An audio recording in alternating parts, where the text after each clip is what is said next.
Cheers, Jake. We're live.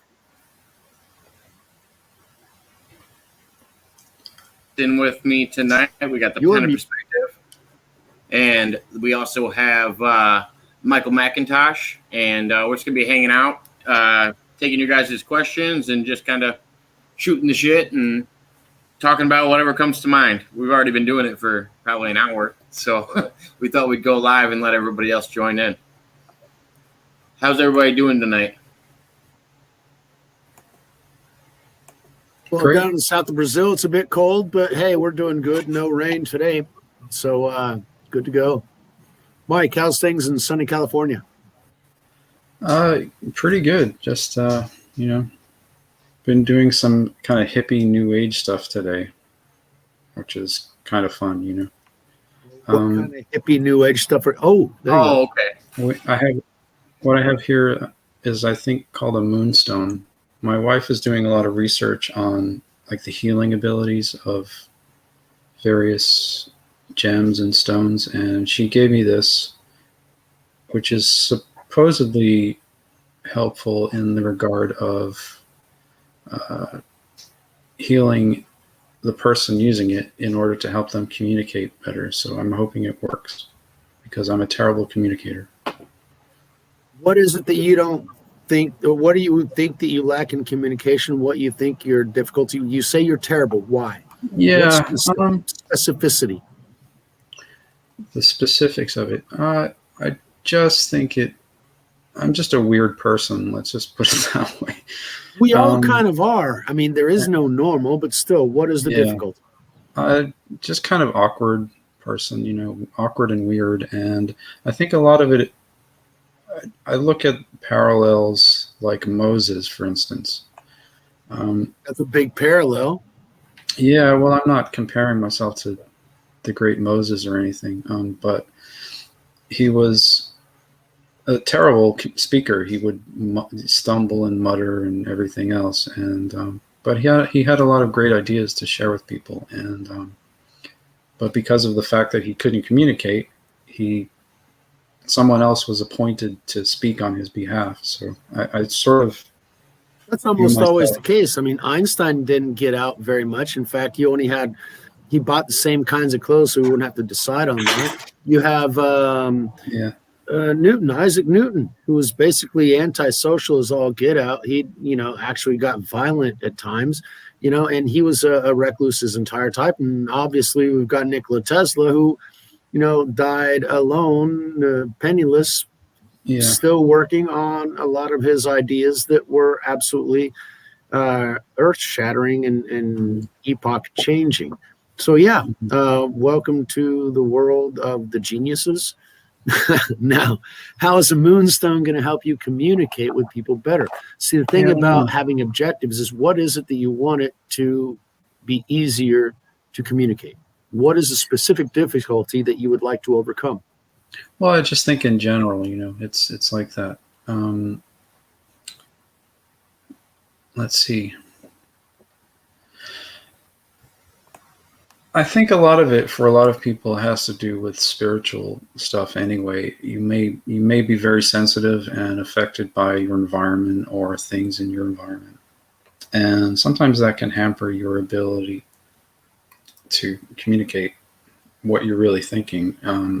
You can tend to absorb the thoughts and ideas of your environment, and especially if you're empathic, and just sort of communicate those as if they are your own thoughts and ideas, But the idea for this and other things that I'm exploring, these gemstones and copper and everything else, the idea is that they help you to deflect all of that stuff, so you can actually more or less just focus on your actual self, and that's the goal, really. It's difficult when I don't know if either of you guys have like empathic abilities. I am, but why the copper? Copper is an electrical conductor, so I know, which is why the thought process. Well, so immediately what came to mind when you told me about the copper just now was, I don't know if you remember, there was a gentleman that came out in the past. He was considered a conspiracy theorist.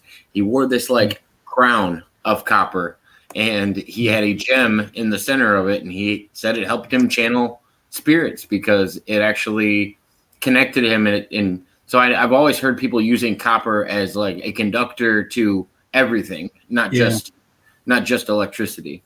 Well, what he put on his head was a Faraday cage. Oh, is that what that was?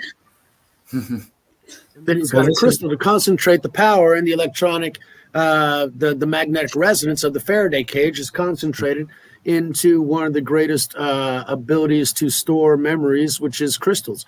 Crystalline structures today are seen, one crystal can be hundreds of thousands of terabytes of information that can be stored in the crystalline structure. So what we're discovering today starts to mirror things that we knew 12,000 years ago in Atlantis. We're finally getting back to what we lost so long ago, and we're about to lose again. Well, and I wonder how long we've actually known about this publicly, just because you've seen it in sci-fi where they talk about storing information in crystals for the longest time, right? At least 20 years in sci-fi. I've seen it. Even going back to Stargate, they found a civilization where crystals are thousands of years old. People have been believing. I mean, crystals were talked about in the Bible. That we shouldn't put our faith in them. And that's why I'm saying it. People think that things are stored in there, but those things that are stored in there aren't necessarily helpful to you. I mean, unless you're the one who stored them in there and you know how to extract it. So I just feel like it's a pretending of society to act like this is a lost knowledge. It seems like it's no, it actually is. The thing is that we don't believe that these ancient people actually had the abilities that they did. I don't believe that they felt that the crystals were sacred and held the power to them being whatever. No, they actually used them like databases. Wearing a crystal around your neck, what you did is you put it into the reader, and it already read all the information like a fucking smart card. And so basically you held all your information, you got your energy sources, your money and whatever through that crystalline structure. That would have been something possible tens of thousands of years ago with the technology that they had, that we are starting to rediscover today after what the Mayans say, the fifth time that we've forgotten who we are. So Michael, have you noticed any benefits from using these since you started using them? I don't know how recent it is. Yeah. I started kind of, we got a book on crystals and gems and things, and we've been looking through it. And my wife she's more interested in archaeology actually, but because of that we started collecting bits of stones. You find those beautiful stones everywhere in archaeology. They're absolutely beautiful. Yeah, and so we started to research with the help of this book what these things might actually mean, and I've been experimenting to see if they actually do what they say they do, and it does seem to have definite plausibility to all of it. So yeah, I would say there's definitely some reality to it, and it does help. Some of these things especially do help. There is a constant there are sources of like negative energy that do affect all of us, and especially with the mass media and entertainment, especially. I think we're just constantly bombarded with this stuff all day, and if you have any TV or radio or whatever, any media exposure, you're gonna invariably pick some of the influence of that up, and it becomes you, essentially. Even though it's not really you, it gets piled on top of you, and the idea is to not be influenced as much by it, so you can actually formulate your own thoughts and see things as they really are. Now you can do that other ways, but this is helpful. These things are helpful to have in the environment for sure. Yeah, my house has several salt crystals in them. The ones that they light up and they're kind of heated. So I just like the look of them, and they're supposed to cancel out negative or positive ions. They do something with ions. I don't understand enough about it. But at the same time, regardless, I think they look nice, and it can't hurt to have them in your house. That's how I feel about it. Like, whether it's crystal work or anything like that, what's the only negative effect it will have on you? I mean, I can't Feng think Shui, which is also where you put things in your house that allow the energy flows to allow you to eliminate where energy can accumulate because it's not circulating adequately.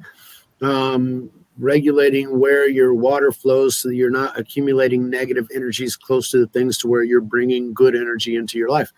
All those things are also associated to the chi, things that they understood, but that's understanding the part of the infrastructure of what all this stuff is. Yeah. Does it sound like woo woo? Yeah. Does it seem like, yeah, but does it work? Well, Michael's doing experiments now that are figuring out that, yeah, in some aspects it does work. Why? Because when you understand the logic behind it and you understand why you want to focus your energies on one thing. Whenever you focus all your energies on your objective, you have a tendency to achieve that objective. Whenever you focus your energies and you're able to focus the other energies of people around you into that singular objective, the objective has a tendency of happening because you increase the probabilities. Now, whenever the energy flows in the house, yeah, why? I tried to understand the psychology behind it. Now, Feng Shui doesn't work in the Southern Hemisphere. You have to flip it because they're actually talking about weather patterns and everything else. You've got, the wolf of the north. That's the howling north winds, the polar winds, those cold fucking winds that will give you the flu that 100 years ago would actually kill you because there were no real remedies for that. The best remedy is just to avoid the fucking cold wind. Okay, that's a really damn good remedy. So you want the energy flows to block out the adverse effects and allow good effects. You don't want energy accumulating in too many areas. Why? Because that's called mold and mildew. If you got things to where nobody's trapped, you start with cobwebs, and after a while you've got mold, mildew, things that build up that just grow in the walls and everything else. You don't want that as well, because those also, like we see in older homes in the U.S. that are built, with their sheetrock walls and everything else is hollow, you've got mold buildup in there that can actually have a negative effect on your health because it's blown through your air conditioner ducts, and it also seeps through the tile and everything else. It eventually does get out of that center, and you don't want all that negative energy along with you. So there's a reason I built all mine with brick and styrofoam, but there's a fucked up crazy reason why I do all the fucking crazy stuff I do. I've got a forest. Why? Because I wanted to generate oxygen for my family. Now, am I a nut job because I've got grass and trees? Everybody thinks I am. But at the same time, I was looking at what are the things that have caused damage in the past that I can avoid so that I don't have that same damage in the future. And buying somebody else's house was, for me, a problem because somebody else fucked up their plan because they didn't have enough shit when they were planning it out. Why? Because most people don't. I mean, yeah, am I arrogant? Yeah, I built what I built the way I built it for a reason. I mean, I've got a chute that goes from the second floor walk-in closet down to the laundry room. So I wouldn't have to walk upstairs and downstairs with the old with the dirty laundry. You could just dump it down a chute. I saw that in a movie, a 1930s movie, and I thought, hey, that's a great fucking idea. So I just implement. People think I'm crazy because I do some of that shit. But it's the end result is that we're not carrying dirty clothes throughout the house the entire time. The end result is that I've got clean and fresh air here because of my trees. The end result is that I've got a pet fucking jacu that comes and enjoys the safety of the trees that I have. I've got toucans and other birds that have shown up because of the forest that I decided that I wanted because of my oxygen. Others enjoyed it as well. And so, yeah, am I a nut job? Yeah, I am. Are there things that I can talk about? No, because in the majority of conversations that I have, most people are interested in what's the value of the stock market, or what's this marketing technique, or how are we going to influence, or have you taken the shot yet? I don't get into any of that shit. What's the stock market? It is a mental fallacy for people to throw their money into rich people's pockets. Yeah. Oh, that's that thing we had before Bitcoin. Oh, yeah. There you go. We got a new stock to watch. It's a new stock. Just like gold, just like silver, just like copper, just like diamonds. It's very different. There's all kinds of stock to watch. Now, my question is, and the reason that I got out of economics and the stock market, I was getting a master's in economics, but down here, the majority of the professors are Marxists, and so I didn't feel like learning much from them. Even then, I had to read 3 different works by Marx, and they were telling. Yeah, he identifies all the bad shit that rich people do. Yeah, okay, we've been identifying that for thousands of years. But he never really identified how people actually got to the places where they got to, which is my interest. The reason that I studied economics so I could know, okay, how did these rich people become rich? Oh, they're innovative. They thought something that nobody else thought of. They worked their ass off. You know, it was 12 hours, 16 hours a day. Okay, that I can do. That I can handle, that I can run, you know, and try and achieve. But when you find out that it's some dumbass fucking punk who's 21 years old, whose dad's got a friend, who's got an uncle that can do this, that can do the other, and they give you their garage so you can start up your stupid fucking shit, and they all make it work for you, and you're the grand poobah in the center of it.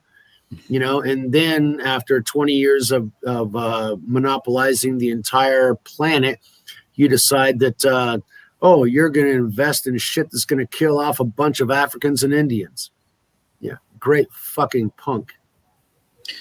Yeah, and that's why Bitcoin is so fantastic, because it completely removes the centralized control of those types of currencies, and just literally, it's like a gigantic comet crashing into that system.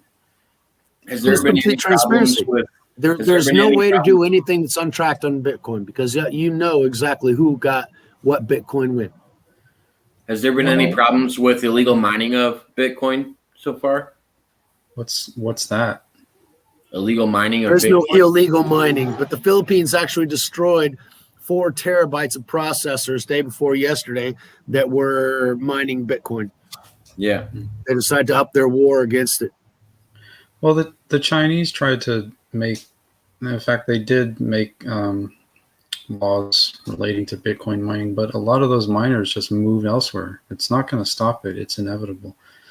It's like you can Aren't the Chinese mining Bitcoin using the energy from the Three Gorges Dam? I'm really not sure what miners over there are doing, but the point there is that it doesn't really matter where it's mined. It's going to be mined nonetheless. It can be the miners can be moved around. And every time they mine it, they show vulnerabilities to where you can strengthen the system to where you're not going to have those hacks. It's going to be even harder to mine. And that's the whole purpose of mining, to make it better. That's actually one of the things that makes Bitcoin so great. Yeah. And at the same time, I feel like technology is going to increase at that same rate, and they're going to come up with new ways. Yeah, the mining equipment is getting better as well over time. Think about this. Google just basically declared last year that they had quantum computing, blah, blah, blah, blah, blah. And they also declared they were also mining Bitcoin. So imagine if Google starts mining Bitcoin using quantum computers. Yeah, we're lost. They're going to have everything, and we're going to have whatever's left over. Well, it's already too late because most of it's already been mined. So it's, but the truth is that even only a small amount is going to enable just regular people to have a vast amount of money, because its value is significantly higher than other currencies. What do you think about Elon Musk's new platform for trading Bitcoin? It's stupid. I mean, why would you trade Bitcoin when you can just own Bitcoin? It doesn't make any sense.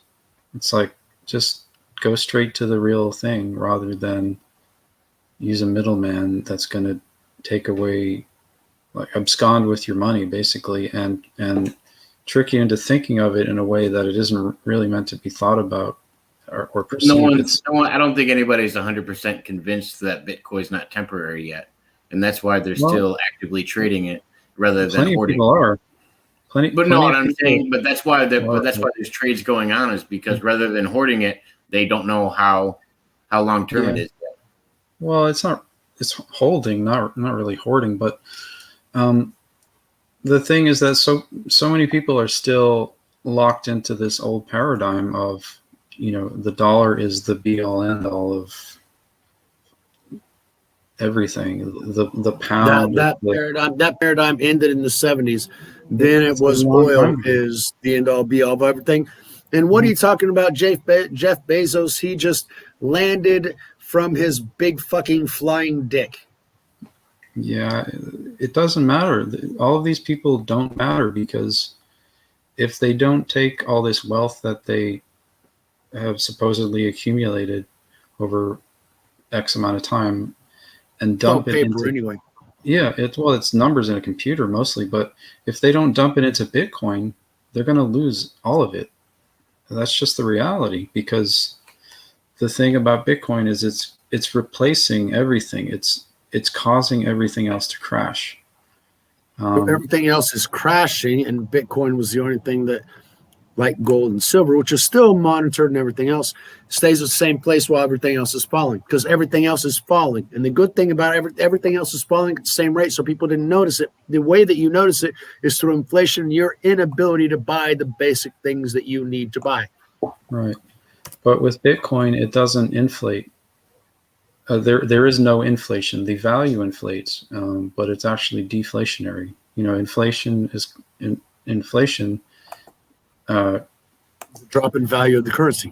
Yeah, right. The banks have the terminology all confused, but because of the deflationary. Actually, that confused me in the beginning, which is why I didn't like accounting very much.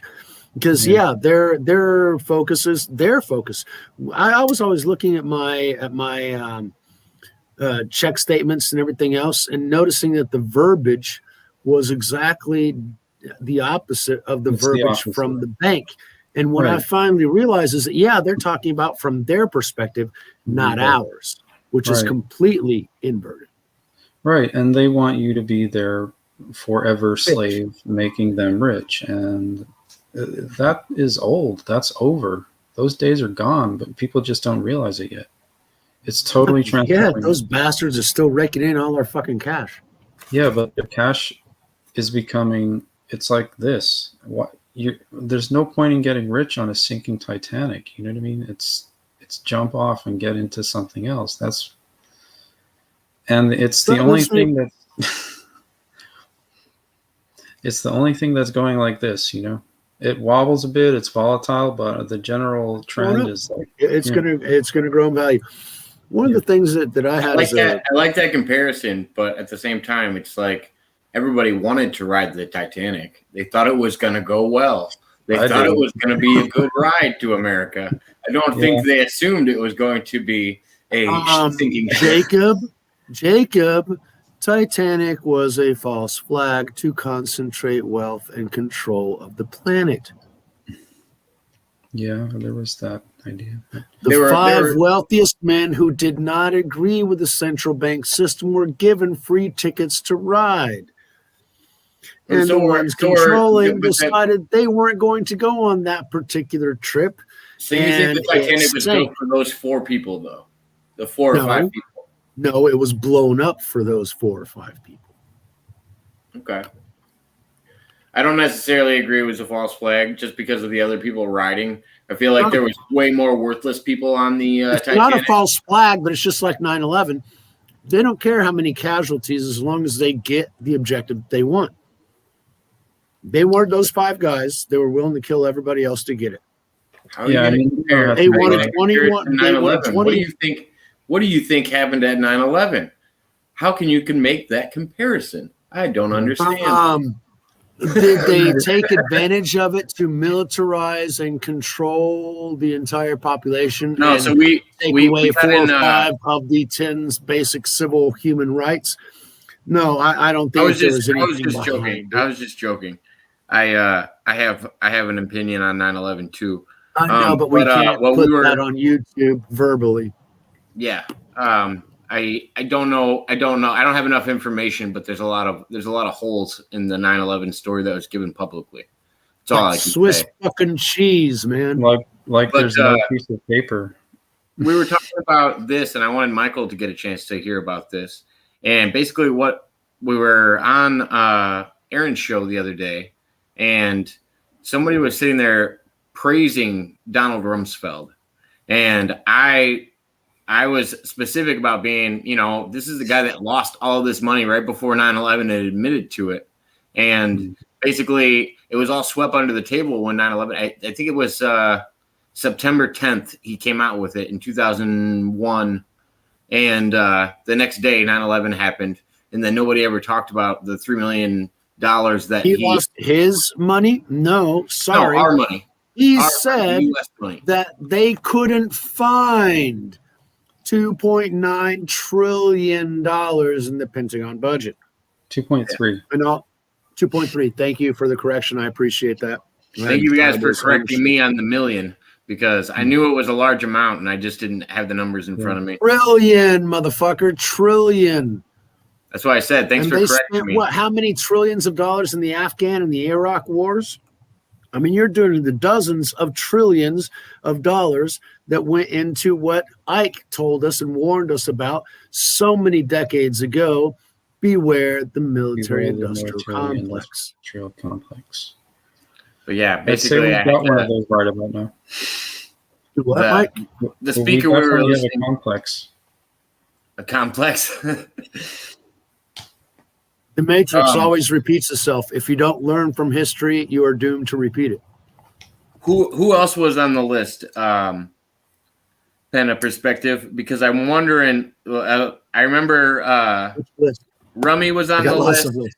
Hillary Clinton was on the list, and it What was list? a list of people that this guest decided it was a good idea to praise these people and talk down about Donald Trump and saying that he was a bad thing for America. And basically, he was just going on this rant That about list how would be entitled "The Swamp," and as they say, the swamp is deep, very deep, very fucking deep.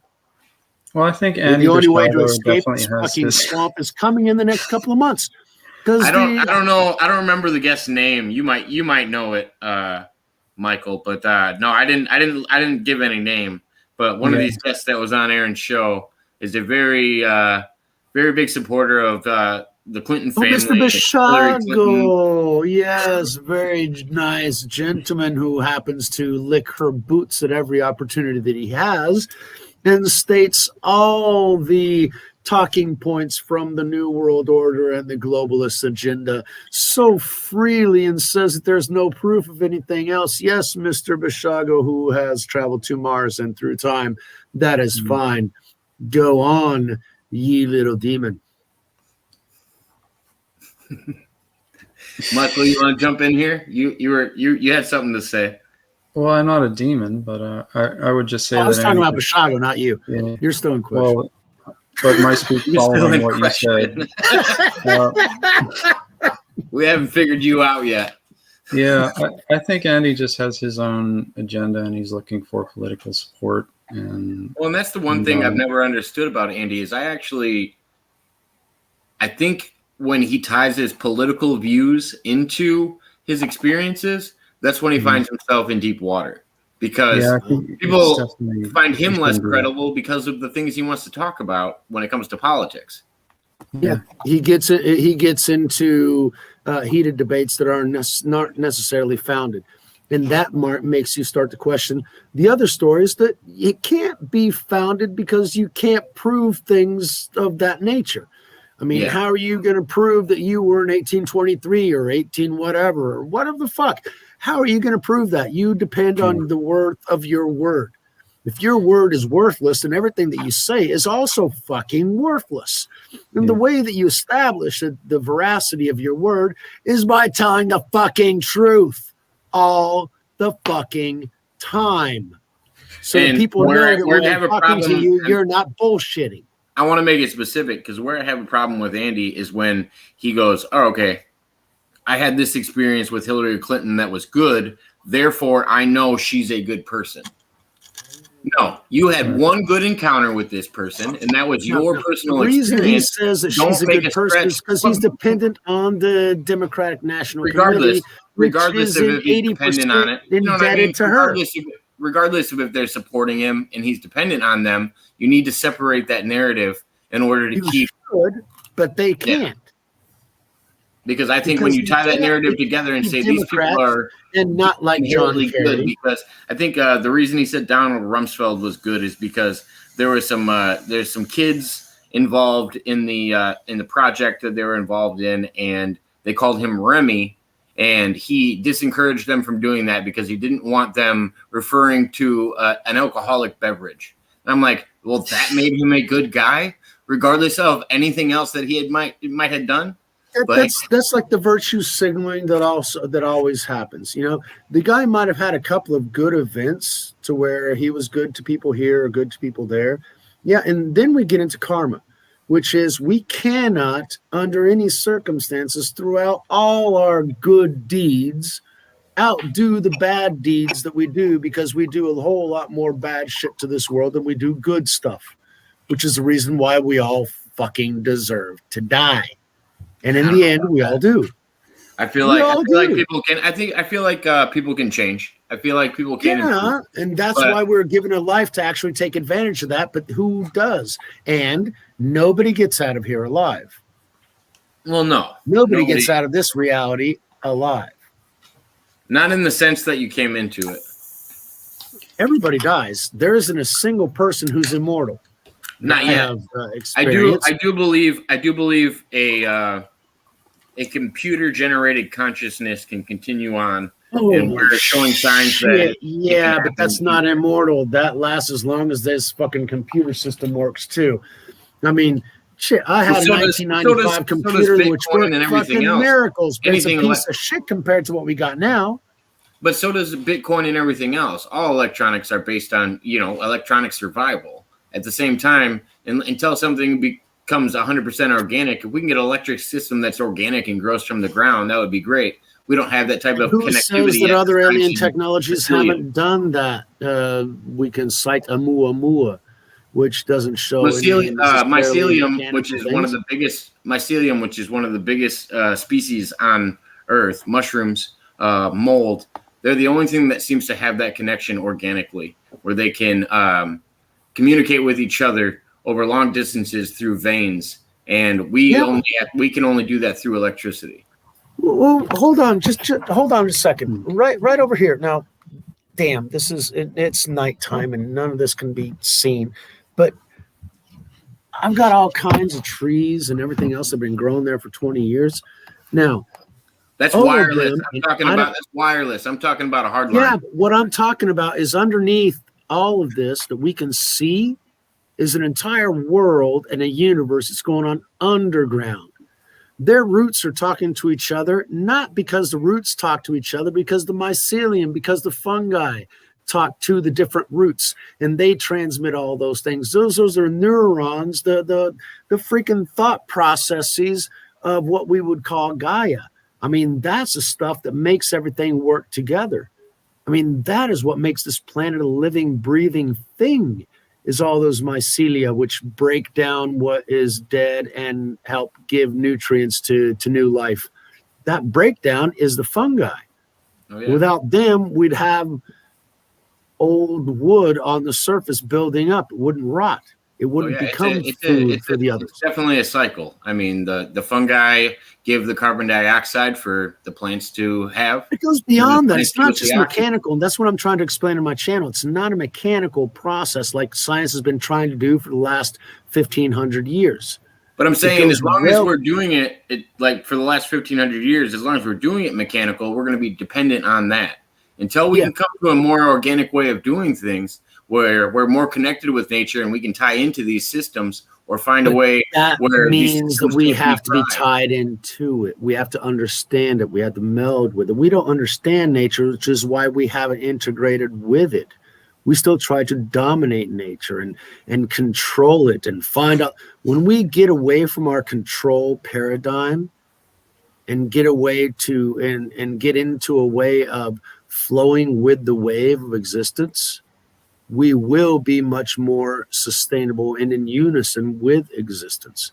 We won't require as many things. There's not going to be necessarily as great and fantastic as what the last century has been, but it will be greater in other aspects. Why? Because we'll be in harmony, we'll be in unison, and we won't be trying to fucking slit each other's throats the way we are today.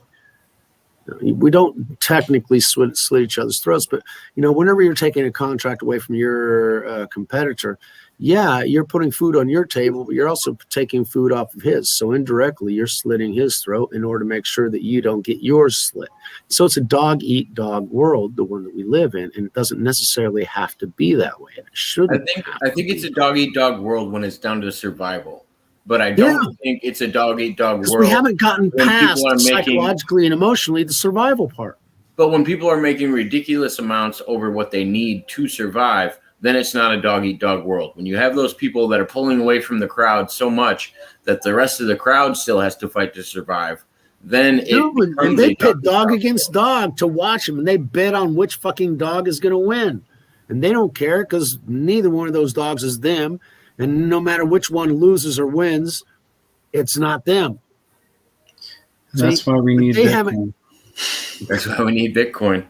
If people aren't dependent on killing each other to survive, whenever they're able to establish those first levels of the Maslow pyramid, whenever they got survival, they got health, whenever they got a roof, whenever they got clothes, whenever they got food, whenever they got a form of transportation so they can get and do the things that they need to do. If they've got those basics, and that accounts for 75 to 80% of what people work for and spend in their life.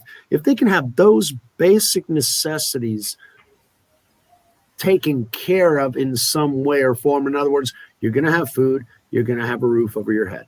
All right. Now do what you got to do. All right. Then you can focus on, no, I'm not going to do something that I fucking hate doing and I've been doing for 12 years, but I got to do it to pay the bills. No. Okay. These are the opportunities available. I like that. I would like to do that. I would like to focus on those things. We can actually grow better as individuals and grow better as a society that way. But in order to do that, we have to get. And that's what Michael's saying. Michael's saying, take that new opportunity like Bitcoin, where you're not working yourself to the bone just to make no leftover money to put in Bitcoin. I still got to put food on the table today. Do you know how much the cheapest Bitcoin mining apparatus costs is actually functional? It's only about $300. I can't afford $200 to put into it. To be, see, that's my whole point. Yeah, well, it's only about $300. It's only a little bit more to get. I'll go half and half with you, Michael, and we'll start mining. I'm already mining. I've already got my own mining company. No, Mr. Pena. Oh, yeah. Oh, okay. Sure.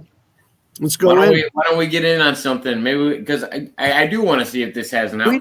We need to actually start a GoFundMe or something linked to both our YouTube channels to where maybe people that follow us can start up a GoFundMe account for us to get into Bitcoin and find out what the experiment is really about. And then we'll replenish everybody that donated. Well, the dollar is really an experiment when you think about it. The fiat currency is the real experiment. Existence is an experiment.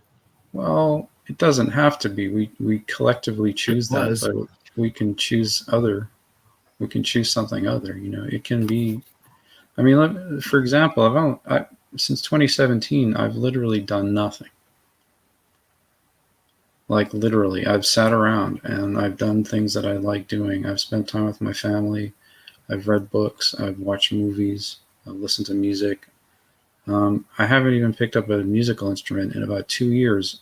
Now, I'll preface that by saying I used to play guitar every day from my from the time I was a teenager up until a couple of years ago. I'll be 47 soon. That was my work. I did other things for work. I haven't had to do anything. And that's just simply because I looked at something, I studied it, I researched it, and I realized this is what we need, and this is what I need. I got into it, and there it is. That's what I talked about, catching the wave. Yeah, it's You have to completely see that wave coming, be prepared for it, and pick it. The but problem is it's still he coming. got the wave 4 years ago, and Michael is growing, and he's surfing that wave like a motherfucker. I'm going to get in now to see it crashing. I need to see the next wave that's coming out there that I can prepare for. And I don't know how many waves are going to be, because Bitcoin's a big fucking wave. It's a tsunami, and it's going to destroy everything else in its wake. And the thing is to be part of it, But doesn't it have to come down? I mean, even knowing that, it has to come down at some point. But what then, do you think? Do you think there'll be something else there, or do you think it'll be something that's still lingering around today? It doesn't necessarily have to, but if it does, it will still have already taken everything else in its wake. So does Bitcoin have that same flaw of everybody cornering the market and owning a good amount of it? Is that something that you have to worry about with Bitcoin? Not really, because there's enough of it, and the value of just even a little bit is enough for each individual to have plenty in terms of money. So if you were to just own today even 0.01 Bitcoin, if you had here's a statistical fact, if you had 0.28 Bitcoin, you would be in a future world where Bitcoin is the only money, which is probable, the accepted standard of money for the entire world, you would be in the wealthiest top percentile of the entire planet, and that's only 0.28. But that's saying that everybody's at that percentage, right? So you can't be in the top percentile based on what everybody else has. If you're at that percentage, if everybody else owns one and you're at that percentage, then you're not at that percentile anymore. Yeah, well, not everybody's going to own one, because there's only 21 million of them. So if you have to divide it even less than that. But you're saying these big companies like Jeff Bezos, like your Elon Musks, can't buy up an amount to. No, but it does work if you consider the population isn't going to be 7.4 billion, but maybe 4.3 billion. That it's a lot more controlled. These guys like Jeff Bezos and Elon Musk of the world, these guys are too dumb and arrogant and have way too much hubris to understand what they're dealing with. They think that they're invincible, and that because the government has given them gigantic welfare checks for years. That Bezos have a shit fit and crying fit because Microsoft got a contract that Amazon didn't. So the government, made a new law and gave him a contract and broke the contract with Microsoft just because Bezos had a freaking rant. Well, Amazon's got to realize that Microsoft's kind of been grandfathered in at this point. Yeah. I mean, when it comes to technology, those billionaires don't want anybody grandfathered in. They want to be the only ones available. They want to monopolize. If it's not monopolized, they don't want it. That's why they're rich. That's the name of the game was what? Monopoly. Well, they're driven by narcissism, most of them.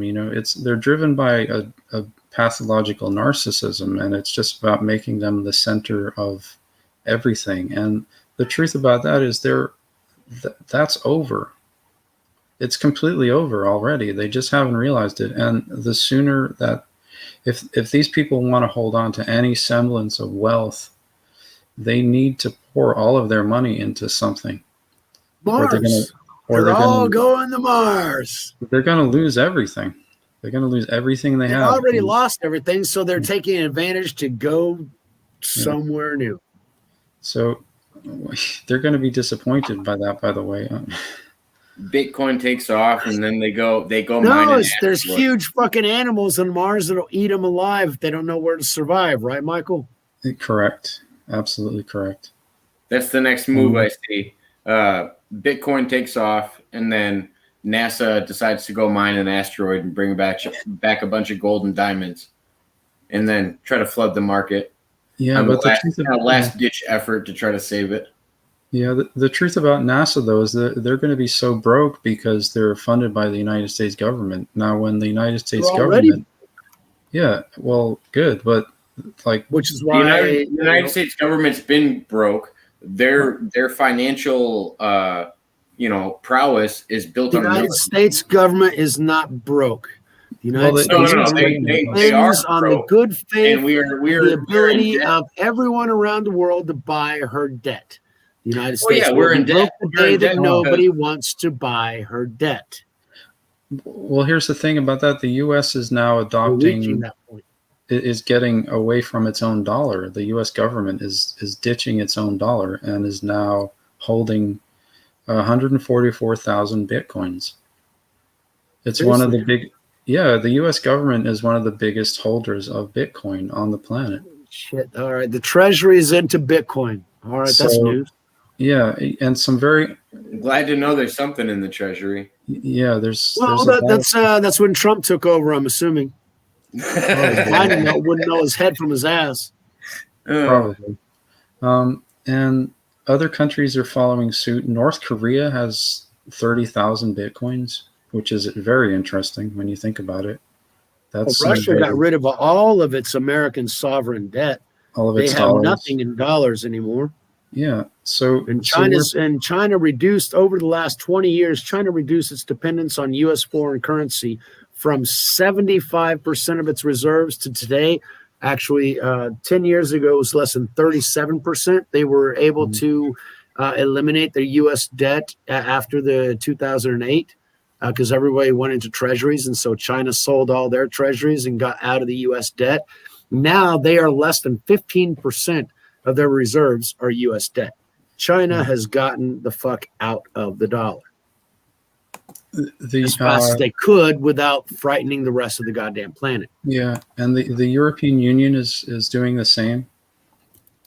Like the EU is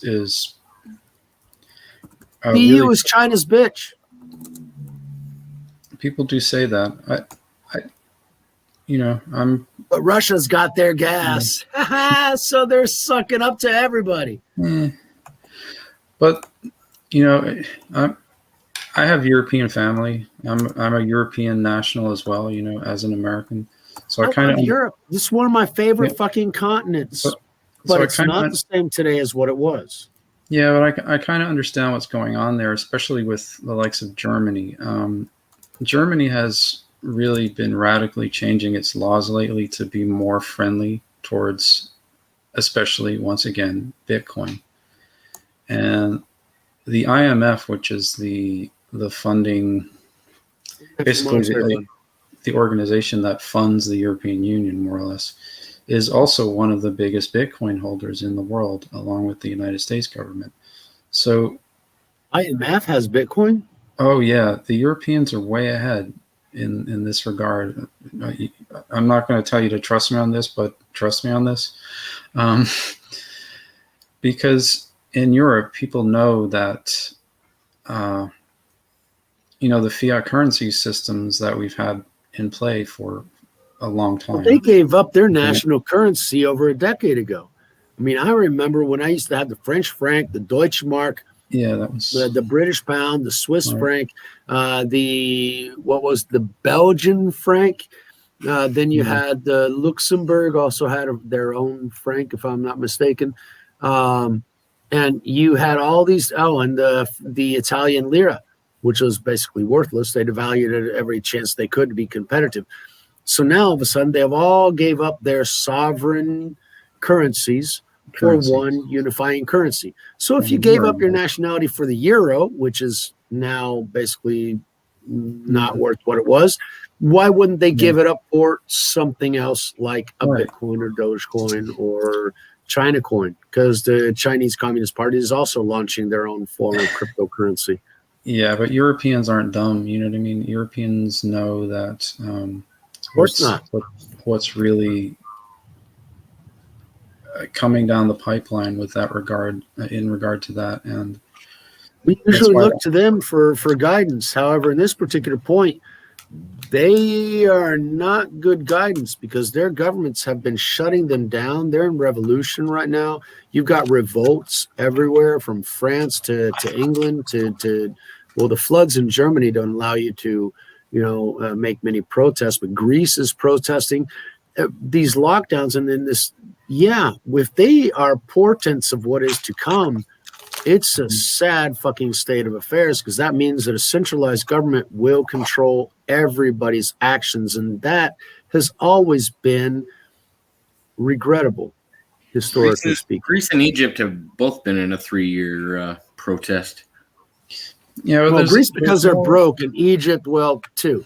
But now this time it's because of COVID lockdowns.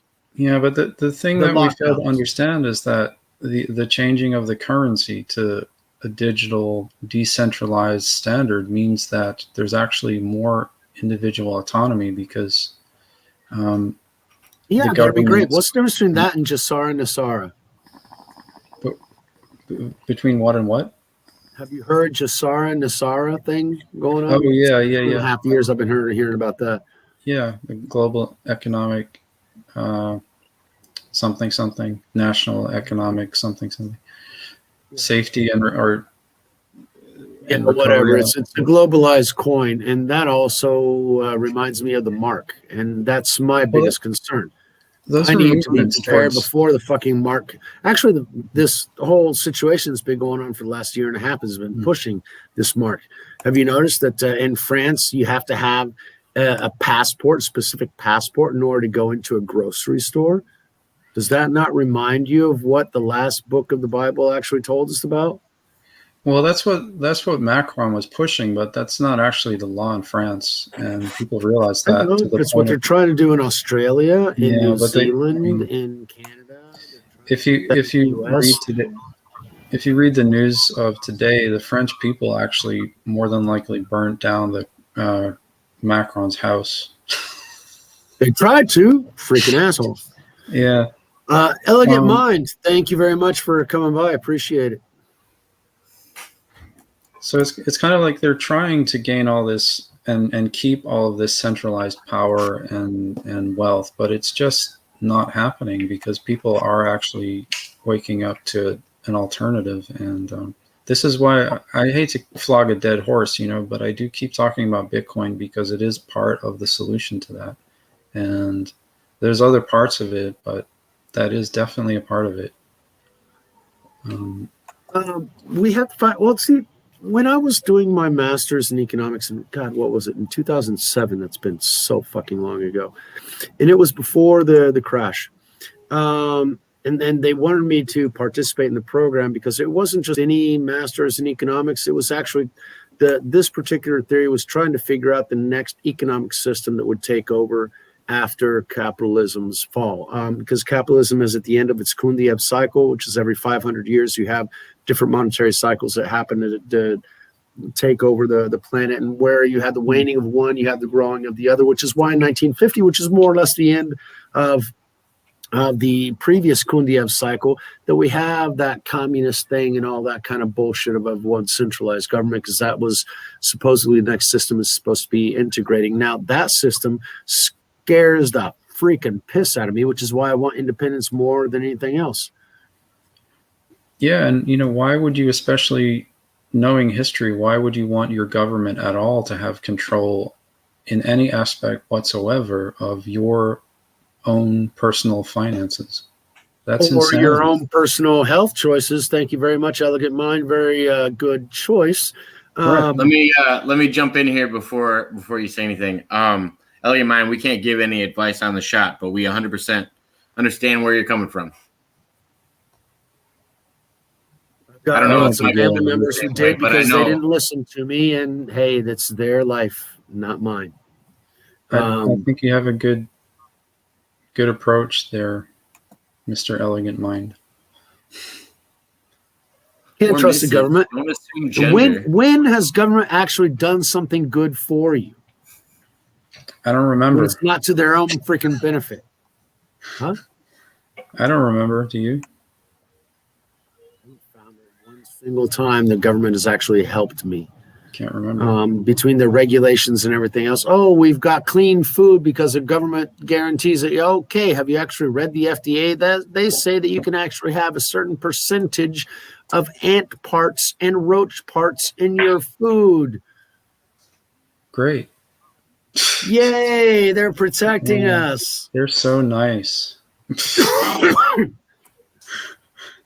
I mean, people that buy into this, and it's so many.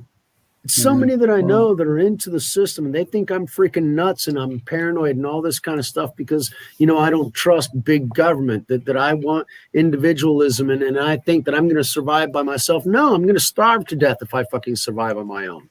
But at the same time, it's every individual's choice to live the way they do, but that's a right that we all should have, and that's what government should protect, is the individual right.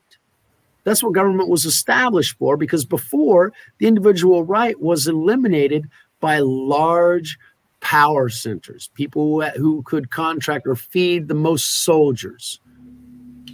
Okay, sorry, Elegant Mind, I'm going to have to refer you in another way. Holy crap. Now that, you Sorry, shouldn't I have used the said wrong that. pronoun. Damn You it. thought- I you would guys have thought I was treated you joking. normal. I said you shouldn't assume gender. See, you guys are assuming.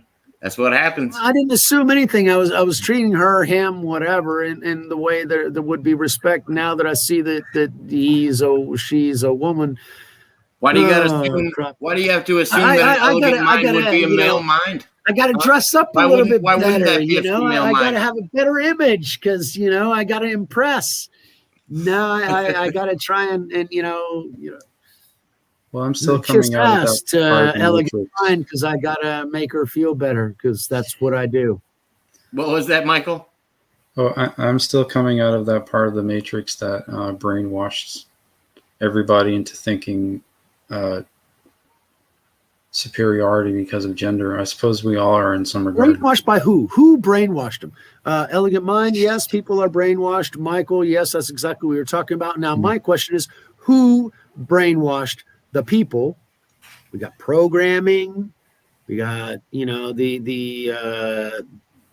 the programs that are integrated by the government. I was talking about programming as far as television and everything else because we're programmed on a very deep level. I mean, they've been into mind control and MK Ultra since the 60s, so they know what the fuck they're doing.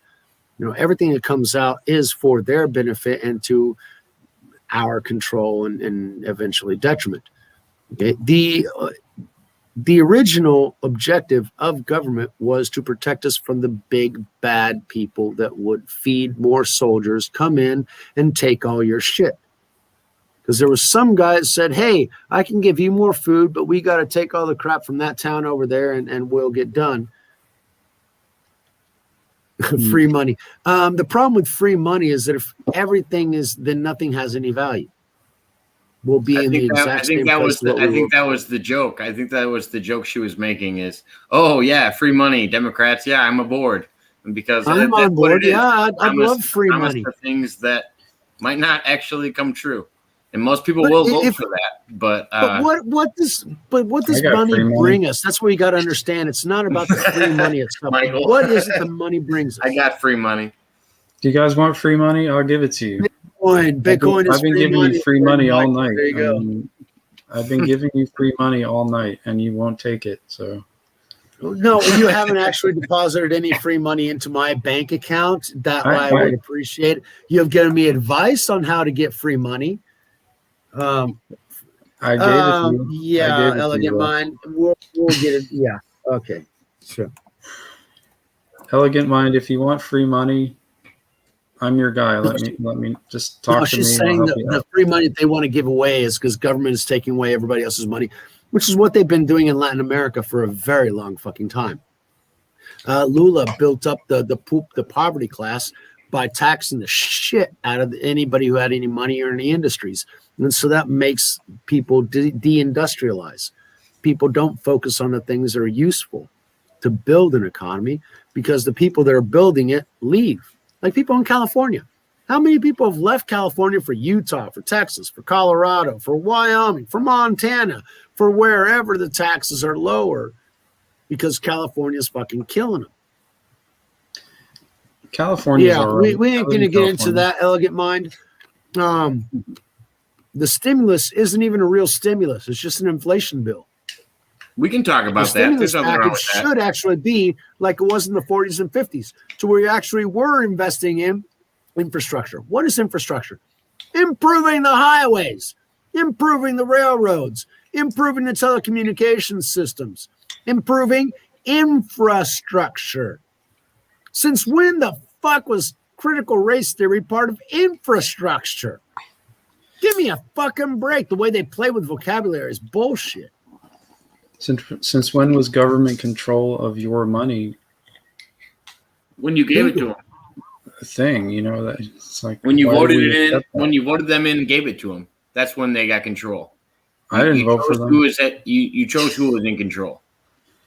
I I didn't didn't either, vote but I for don't vote. So I don't really did. You know, I can't say So either by way. not voting, you chose who was in control. I can't complain because I I didn't wasn't vote. even born then, so Yeah, true. Oh, But whenever we they can took over vote control. people into the system that don't want to keep Mm. promoting this system too. yeah. But the thing is, you're still operating on the premise that The that U.S. matters dollar has because- any value? You're operating on a I premise earn that in reais, and so mine really doesn't have any fucking value. that's operating on a premise of faulty logic, because you're assuming that they are going to operate the way that you want them to because you're playing by their rules. It just doesn't make any sense. You need to circumvent it entirely. You can't Actually, play by their don't- rules because their going rules with are what you made just for said- them to win. Yeah. Going with what you just said, Elegant, I don't believe I got any of the stimulus promises, even the ones in Trump's time. I didn't get. I think I received one in the beginning, the first one, but never anything Why after would that. we be dependent on government stimulus anyway? We need to. The only way that we can be independent is us doing our thing, those can around be us very- helping us. You can be very You're independent. conservative because you're Mhm. intelligent and you're wise and you've actually busted your ass and know how things work. Okay, Michael, what do usually you think? Michael, we've talked offline about Mm. conservatives and our view on the Republican Party in general. Well, I Yeah. consider myself a conservative libertarian, really. So more You actually like- fall. So me and you fall on the exact same line because everybody thinks it's an oxymoron when I explain it like that. Because a modern day libertarian cannot coexist. I always thought I was a with conservative. I was a conservative libertarian, is what I always consider myself back in Ross Perot's time. Yeah. Well, I'm talking even further back than that. I mean, classic libertarianism. Thomas Jefferson, for instance. You know, having grown up in New England, I'm very influenced by, as far as my thinking is concerned, the founding fathers, really. Because Constitution. They knew Yeah. what the fuck they were doing. Well, they wanted their. So- I mean, that was the reason that we pulled away from the English, is because we wanted our tax dollars going to what we wanted them to go to actually build We our didn't want to country. be paying Like you were tax talking dollars. about. Some freaking asshole to be spending on his crackhead son. That's what we didn't want. there's that. Yeah. Is that what they had back in Europe back then? Yeah. Well, the King of England was at the time. He was basically insane, and he kept pushing England into war against France, especially. And after a point, he wanted America to Or pay Russia, for it. Russia. Either way. Yeah, the powers of Europe at the time, and he wanted America to pay for it, and the Americans at the time said no. And furthermore, we're going to get the French, who you keep fighting with, to fight with us against you. And by the way, all those Irish guys that you've been saying you own their country, yeah, we got them with us too. And Yeah. All You're in those people trouble. that you basically pissed off, they're on our side. Piss Yeah. off. So that was it. Yeah, that was the end of it. So So how is it that we went from declaring independence from that tyranny to being that tyranny? Elegant well, mind, we're not once uncomfortable, again, please. we I became, enjoy your banter. once again we become co-opted, and it's been subtle, and it's gradual, and we, people haven't noticed unless they've really paid Boiling the attention. frog. And Have you heard about boiling the frog? yeah, exactly. That's what's happened. And so it's kind of like, they've slipped it in your drink over time and you didn't notice that they were poisoning you, basically. So you need to get a really good water filter and filter out all that crap and get back to the Fluoride pure in the water? basically. Yeah, exactly. And that's it. Yeah, it's The only thing we own is the land that we have. If you rent, you don't own anything. You're a serf. Just getting into the comment. One of the reasons why I have the land that I have, I could have actually turned this money into other apartments and other goods that we would actually be living better than what we are today. I decided to hold land because that's what made you a lord back in the feudal days. Because if you don't have to pay to survive, to have a place to sleep, to have a place to die, you're free. What if you owned your own bank? What if you owned your own bank? Those guys are more than free. They control everybody else's freedom. They got everybody else's freedom in their home. Would you like to own your own bank? How about I partner with you? You already own your own bank. Just I'd like to be your entourage. No problem. You pay for those people to follow in your wake. I'll be one of those people following in your wake. I got no problems with that. Everybody has the right and ability now to own their own bank and be a banker, basically. And that keeps these big guys from dictating to you anything, because it's like, well, we're all bankers now, buddy. Take that. You know what I mean? That you have, being a banker means what? Having the freedom to do your own thing. Now, I want to get into Elegant Mind's question is, Alexander the Great wanted to be buried with his hands outside of coffin and his feet outside his coffin. His hands to show everybody that he came with nothing and he leaves with nothing.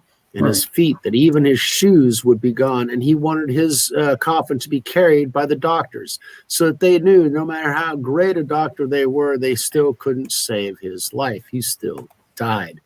Yeah. So we got nothing. However, what we do while we're here is the reason why we're here.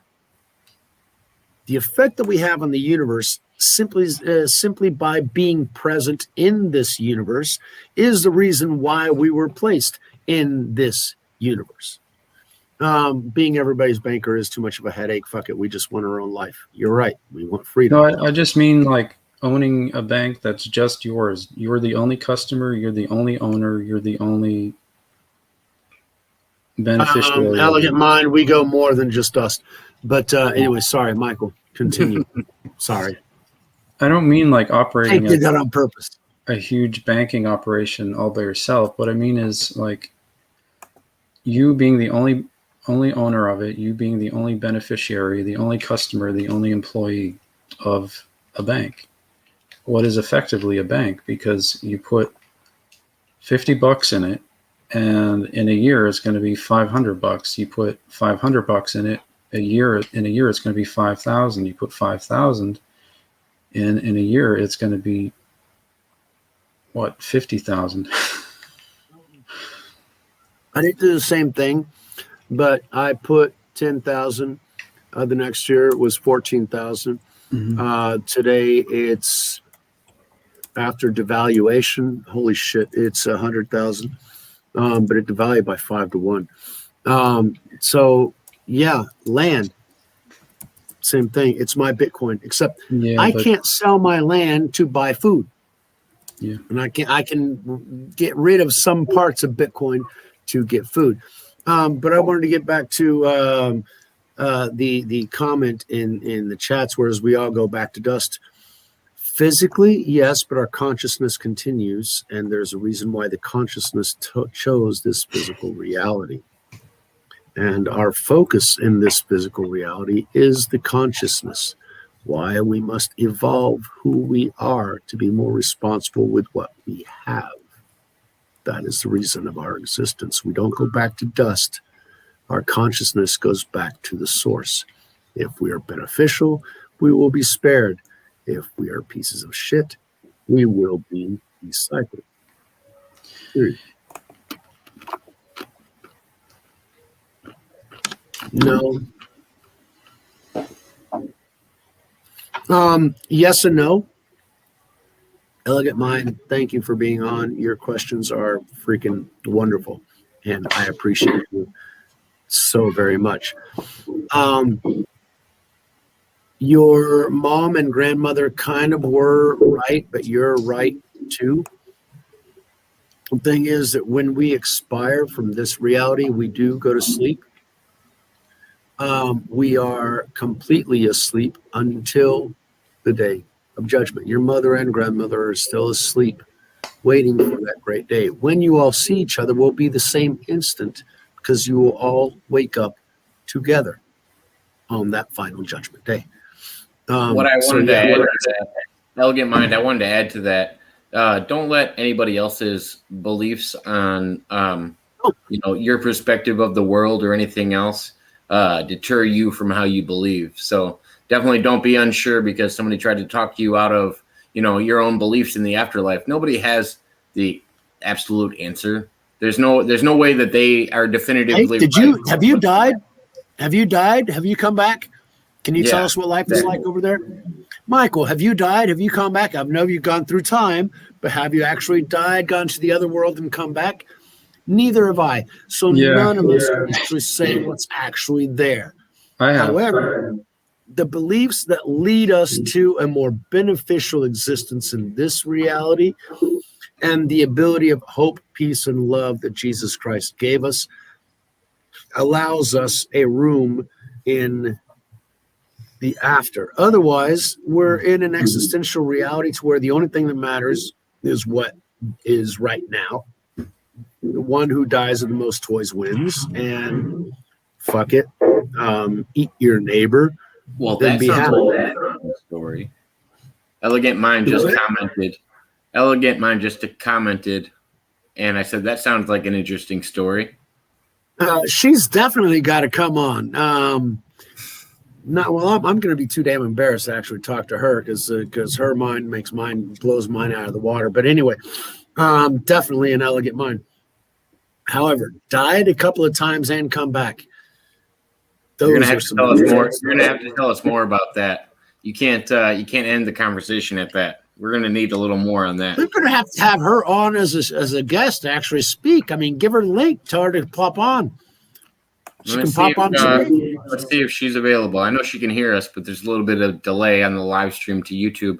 Elegant Mind, if you would like to come on, I'll share the link with you, and we can you can join us because you have some great questions. A couple of times now. That's a conversation we need to have. Definitely. It happened to me one time that I can recall.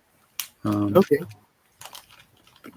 Let's just say I was hanging around with some very nefarious people, not so good people, and I'm not going to name them or anything, but basically I was murdered, and I died, and I felt all of the energy leave my body, and I was no longer in my body. And I was speaking with a a life force on the other side, so to speak, which seemed to be comprised of one, God; two, all of my dead relatives; three, other people who I knew of who had died.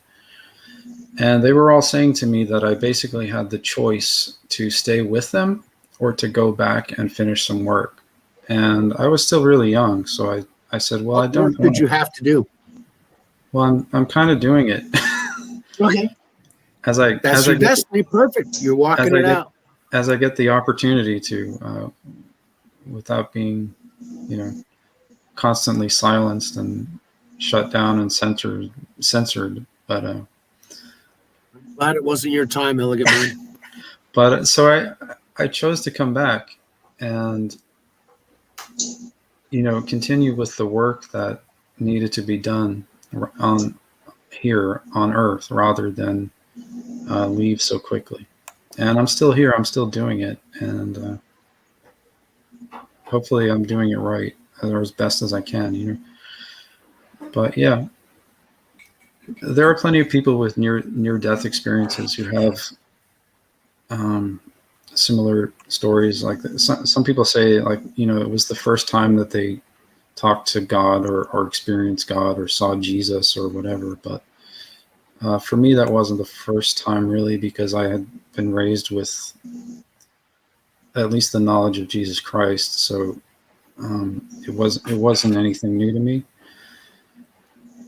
But the overall experience, it was very overwhelming. Like it was more overwhelming than I had ever experienced beforehand. Of course, it was overwhelming. You fucking died. Elegant Mind, you have to get on. I want to talk to you eventually. We got stuff we got to discuss. Sorry, that was for Elegant Mind. Michael, great story. Jacob, you brought Rocco on. What's this going on here? Rocco decided to jump in with us. He just got done doing a podcast or an interview himself. How you doing tonight, Rocco? I'm doing all right. Just living in the Matrix. Just one eye of you? I totally believe in time travel. Oh, what? I'm sorry. Oh no, you're fine. There's a little bit of delay on your audio. Well, basically, my experience was like Project Looking Glass. I grew up on the eastern end of Long Island, and I was put through the Montauk Project. But it was in a past, actually. It was like I was time traveled back to the early 80s. And I was one of the boys that died in the Montauk chair. Anya Briggs, a well-known psychic, was supposed to meet with me. The day she was supposed to meet with me, I had a Black Hawk helicopter over the top of my house, unmarked, the whole nine. She heard that. She said, never mind, we're not meeting, and never spoke to me again. But it's definitely you have real. the best freaking guests, man. Holy cow. I have to admit, I've come across some interesting people in the last month, and Rocco's story jumped out to me, so I reached out to him not too long ago, and doesn't reach out. That just reaches out and grabs you, like Michael said. Well, and I know he's done a lot of research on the Montauk project, and I know Michael knows a little bit about it as well. I assume you have knowledge of it. I didn't say you had involvement of it, just knowledge of it as well. I don't know if Rocco, have you heard of Michael McIntosh? I haven't, but there's many of us. There's people that are still asleep. They don't even realize that they've been used in these experiments. And the problem is I'm afraid to go back, with hypnosis. I've had people, offer sessions of hypnosis, and I turn it down because I'm afraid I'm not going to want to come back because of the trauma that children were put through. And the abuse of, our government, and it's still the abuse of our government. And I just find it ironic that all of a sudden they were going to bring out the ET disclosure, and then all of a sudden it never happened. So, like, when are we going to be told the truth? Obviously, storming the Capitol did. Rocco, do you ever think we're gonna? Do you ever think we're gonna get more Rocco, worse? Do you ever think we're gonna get a full truth when it comes to disclosure? Because I think it's always going to be that trickle thing. It's always water that we found on Mars for the 5th time, and just signs of civilization, but we're not going to actually admit to anything. And, so Elegant. Sorry, I also want to jump in. Elegant. I saw that you said that you drowned one time. That I'm going to pull up these posts in a second that you're sending in. I want to make sure they get their time, but I want to make sure Rocco gets in here as well, because I really want to hear what you have to say, Elegant Mind. So yeah, I just want to let you know we're happy you're here, and we're glad you're in here with us. But go ahead, Rocco. Sorry about that. So yeah, no, I've done a lot of research. Junior is definitely real, interdimensional being that was created by a psych and a boy sitting in the Montauk chair that destroyed the base. Was that Duncan Cameron that did that?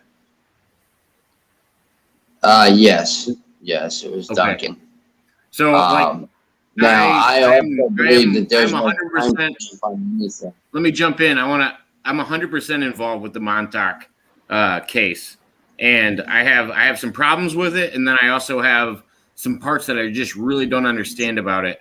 And the main part that I have trouble understanding is the relationship between Al Bielek, Preston Nichols, Duncan Cameron, and their sexual abuse. And I don't know if it was involved in bringing forth past memories or what it was about, if it was trying to trigger something. But I know there was some involvement they don't try to make too public. And that was something I dug into a lot. And I don't know if it was the traumatization of it that they were trying to use or what it was. I know exactly what you're talking about, because a couple of years ago I reached out and tried to get in contact with Preston Nichols, and there was a chance that was going to happen. And it never happened, and I kind of am thankful it didn't, because basically, he believed that masturbation was a way of deprogramming. And you had to do this exactly in front of him. Yeah, Well, I don't know. I never really tried to be involved with that guy. He was a creep. Oh, I'm sorry he invited you to do those things. What's so funny about it? What's so funny about it, Michael? He wasn't What's laughing. so funny about it? Well, I'm not. I don't know what you mean, frankly, but it just seems When you don't know what I mean. There's other people it has actually happened to. Stuart Swerdlow is also no good. He works with the Illuminati. Hey, Rocco. People have threatened to kill Stuart Swerdlow in the past. Because of the deprogramming. I wanted to jump in. There's multiple people that have been involved in MK Ultra and the Montauk Project that have had both negative and positive experiences, and I think it's based on their family's military involvement, or if they were a kid picked up off the street to be involved. I think Al Bielek laid that out pretty well, and then I also think there was some CIA children that were treated quite well in the system. So I think there could be both spectrums. I don't think it's just everybody was abused or everybody was taken care of. So I do want to relate that as well. A good example I use is Andrew Basiago. Andrew Basiago seemed to never be tortured when he was going through these things. They might have tried to suppress his memory, but if you're talking time travelers, Andrew Basiago is one of the biggest ones on the table to talk about. And that's why I also asked you if you knew about Michael McIntosh, because Michael McIntosh is also one of those big players at the table when it comes to, he's been telling his story for a long time. I saw your eyes get big when I said that, but at the same time, I've thought of you like that for a while. You've been telling your story for a long period of time, whether people want to diminish it or not. But I just want to make sure that you know that Michael is also an experiencer. He might not have the same experiences as you, but I don't think he was laughing at you more than just trying to understand where you're coming from and, you know, your experiences as well. Yeah, don't take, I mean, if you thought I was laughing at you, please don't. That's absurd. I'm not laughing at any person or anything. I mean, I think in any situation. I know people were involved, like Joe Lafrino. He's been on a couple of episodes on television. And they did a regression on him, and he came back with memories of, an upside down house and being taken into this upside down house. And,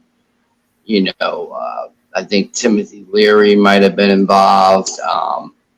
Several people were involved in this stuff, several. And I do have family that work currently in the Plum Island at security. And then I also have family in the Air Force. Yeah. So it's interesting. Yeah, it's kind of like you're saying, because I've actually been told by someone who claims to be a time traveler, who I believe is actually from our current future, who came back to this time period, that I am somehow directly involved with what you're talking about, but as of yet, I basically have not had any experience with it, but that ultimately in what is our current future, I'm basically like a head honcho in that project. So it's kind of interesting. I don't know if that's true or not, because I haven't lived it yet, but I've been told that in the future I am involved with that as basically some sort of bigwig, which is really strange because, I mean, what you're talking about seems kind of horrible. I personally right now wouldn't want anything to do with something that sounds as horrible as you're saying it is.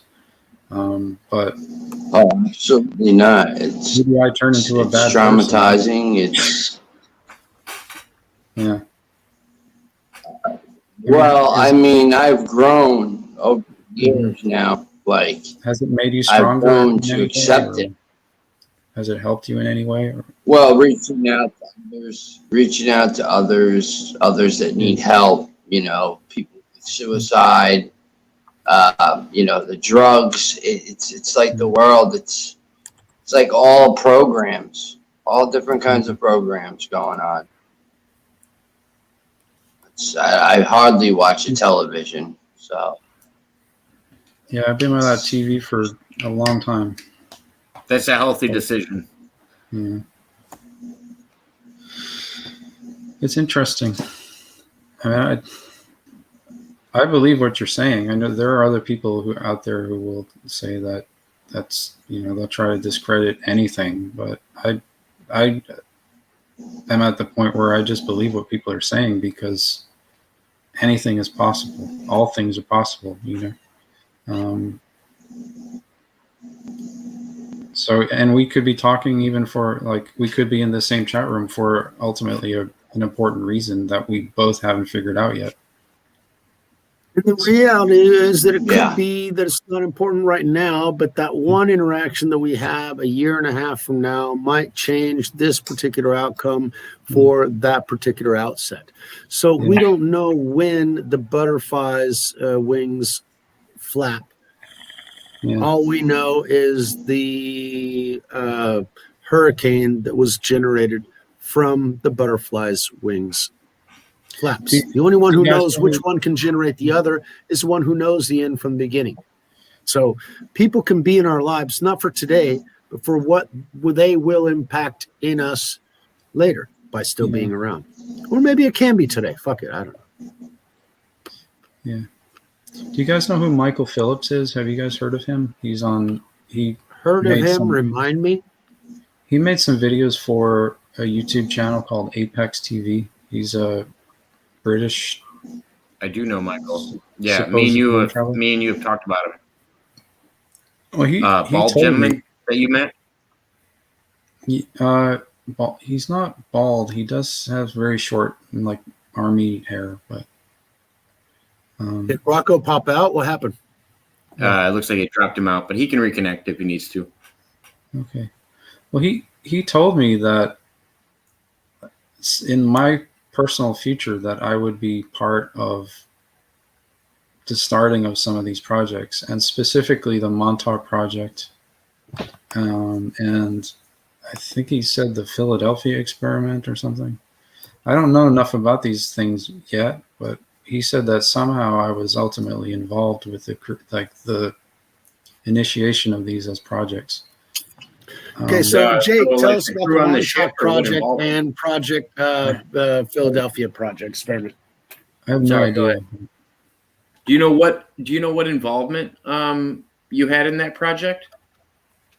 Well, it hasn't happened to me yet, so I don't know what involvement I will have, basically, because it hasn't happened. So not in my life, it hasn't happened yet, you know. But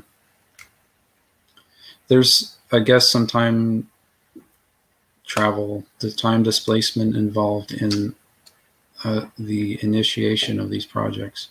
That to me hasn't happened yet, so this is in my future.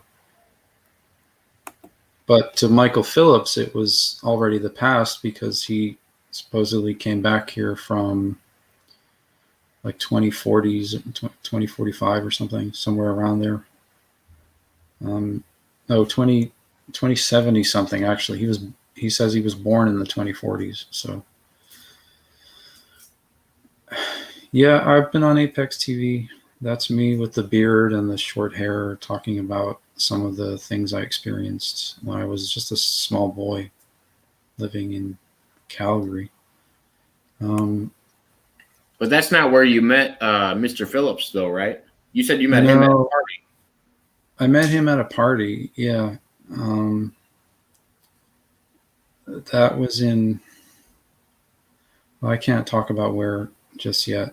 I will talk about that eventually. That's a Classified. That's a sensitive subject. It's not really classified. It's just sensitive. I mean, you know, you don't want to tell people where your mom lives, basically, you know, or where you park your car at night. Mine's in my garage. They can come look for it. Yeah, exactly. It's like, but if your car was innocent and defenseless, you wouldn't want to compromise its safety, would you? Exactly. Yeah. So, yeah, but you know, yeah, I met Michael Phillips a few times now, like actually. I'm gonna say me and you have talked about one, I believe. Yeah, we did talk about that one time at a party, and we were listening to music, and other people were there using time displacement, people from what is our current future. But you know what it reminded me of when you were telling me it? It reminded me of that that event that Stephen Hawkins joked about hosting, where he had all these time travelers come together, and he had a time and location set, and he made a joke that he's like, well, I guess we'll never really know until we know that they showed up on time, because they can go back at any point and do it to fulfill the timeline. Well, I think maybe Can they people come back at any time, or specific times that are more widely known, their eccentricities? See, I'm still questioning about that. If they can actually have the freedom to go back into any point in time and just boop, boop, boop, boop, boop, boop, boop, boop, that would be too chaotic. Now, if they can go back to the time when Washington was reading those letters because he had 200 soldiers all looking at him and everybody knew what was going on in that area. Or that time when Abraham Lincoln was selling us, or, you know, in the theater. They are places where we know that certain events happen and lots of people wrote down the time specific for them. And so they can go back without interfering too much. Otherwise, they're just werewolves, pixies, and strange things and legends that happened in a wayward time.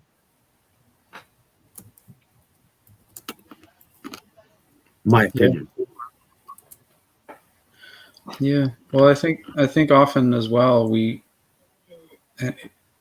if we've been involved in any, like, especially time displacement projects, like time travel, as we call it, it might have something to do with the fact that we, as the subject of that travel, need to actually learn something, and that's just what it's all about.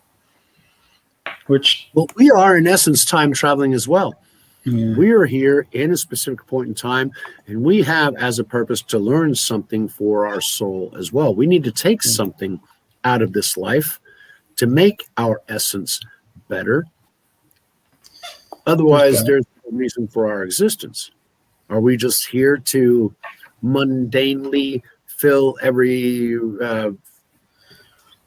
happiness requirement in our brain? No, we're here to actually make a purpose in life. Our destiny is to make the universe better. Now, will that feed us? Will that make us happier? Yes, that's an ultimate objective. It's part of the infrastructure that was put into place. We do good things, we feel better because the world is a better place. Yeah. I think I could be full of shit. I don't know. Yeah, that makes sense to me in an ultimate major zoom out kind of picture, you know. I am definitely majorly zoom out kind of person. But there's also the important things, like, you know, helping to ensure that the earth isn't annihilated from existence and life isn't snuffed out, and humanity Life will be snuffed out, but this time period won't be, because this existence won't be snuffed out. What we can snuff out is a future consequence of the bad decisions which will accumulate from this point. And so this point is simply cut off. But everything that we did before isn't eliminated because it already existed. Mm. The simple fact that it exists means that it exists. Mm-hmm. We can interfere with making future probabilities from existing. I don't know, am I making any sense? I get what you're saying. Yeah. But do you not I'm trying to work with the probabilistic, multidimensional quantum tree of destiny. We have this tree that's sort of drawn out for us, this ideal for our lives, from everything that our genetics, our culture, and everything else is supposed to get us to be this ultimate version of ourselves. But because we have free will, we can do anything. And each one of those quantum probabilities goes off into some other probability that either ends up in death or whatever, because the majority of the things that we choose end up taking away our virtue, disvirtuing us, and ultimately killing us, like my habit of smoking cigarettes. Yes, it's a free choice of mine, but it's going to kill me. We die of our own choices. However, whenever we have that destiny tree of all the probabilities that lead to what is the best of what we can do, is whenever we're able to achieve an aid to more people. The more people that we can help, that we can aid, the more change that we can add into the world. You know, like the Dalai Lama said, be the change you want to see in the world. Yeah, but if only you change, that's great. That's excellent. However, if we can actually say, hey, this is a way that I'd like other people to change too, and other people say, hey, I agree with that, maybe I'm going to change that way too, and people end up focusing more on love and harmony and nature and loving others and everything else, and not being a weak piece of garbage that lets people just walk all over you either. You got to be strong in order to be merciful. You can't be merciful from a weak position. Oh, please be merciful on me. It's going to cut your head off. You got no power. Whenever you have an ability to be, yeah, you're them, but I'm not going to. You can only be merciful from a position of strength, and you can only be able to survive if you come from a position of strength. So you have to be strong first to be kind and merciful and everything else. But we can't be strong by destroying everything else. That's the nexus of understanding that I'm trying to, one, I'm trying to understand, and two, I'm trying to get other people to understand, to where we have to be strong, but we can't be overwhelming, because we have to have an influence, because we can't grow on our own. We grow through the work of others with us, because everybody working together is what made society great. It's what made anthropological sense to the survival of the human species. We work together as a species. You know, that's what makes us great. Well, we're certainly learning how to do that. Hopefully. Yeah, I mean, it only takes time, but hopefully we are learning over the long run. Yeah, people think I'm an asshole too because I'm strong. But the more people we help pick up, they end up saying, you know, he's a nice guy. People think you're an asshole, or the people that think you're a bitch are the people that are threatened by it. Okay, it's a position of weakness from them, actually. I know, because I've been facing it for 20 years. That's a whole nother story we won't get into now. Yeah, I was a people pleaser too. Am I going to be trying to? Sorry, Jake, go. I've No, you're Elegant fine. Minds just has my brain in a loop there, but I can tell you guys are connecting. I can tell you guys are connecting. I hope you guys, I hope she gets the chance to check out your YouTube and your book that you've been working on and all of that. Because, I mean, it sounds like you guys have a little bit of a connection, at least on the religious side as well. It's not. She hasn't even mentioned anything else. Just the fact that she was maybe conservative, and you automatically assume everything else. Just no, like she Universal Galaxy. Bible. She quoted the Bible. She quoted the Bible 3 times. So that's where I did it. She didn't even say God. She didn't have to. I knew what she meant. Nothing to do with religion. True. That's man's version of religion. It's the whole vibe of the conversation. It's the whole vibe we could go another hour on the Bible. Oh, I could go another 100 days on the Bible at least. But that's a whole other story. Do what? I said interesting number to pick. 100 days.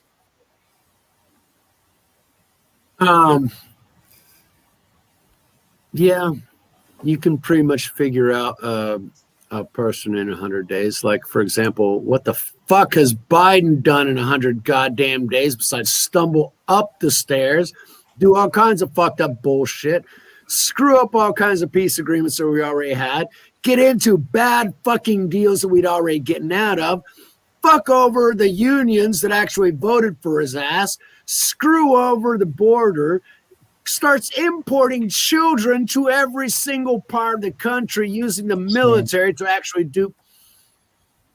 Just another Democrat, I guess. This fucking piece of shit anymore. Maybe we should make him mayor of Detroit once he's done ruining America. Hey, we've already got piece of shit as mayor of Chicago. I mean, he couldn't. Have you been to Detroit? No fucking way. Yeah. Elegant Mind, we're gonna have to do a whole podcast. Choose a day. A lot. We'll talk like 4 hours. Elegant Minds, just a podcast. You and I will go up for like 4 fucking hours on that. We can do an episode just on that. She said she wants to get to know us. She said she wants to get to know us first, and then she's a little shy. Yeah, so I saw that message too, but But holy shit, even if she appears just her voice without an image, doesn't matter. Just those ideas and that mentality that's coming through, that's what needs to be expanded on and taken into more detail and everything else, because that's the essence. I mean, what is it to be conservative? What is it to be liberal? What is it to be conservative? You value family. You value friendships. You value stability. You value the things that sustain a society over the long term.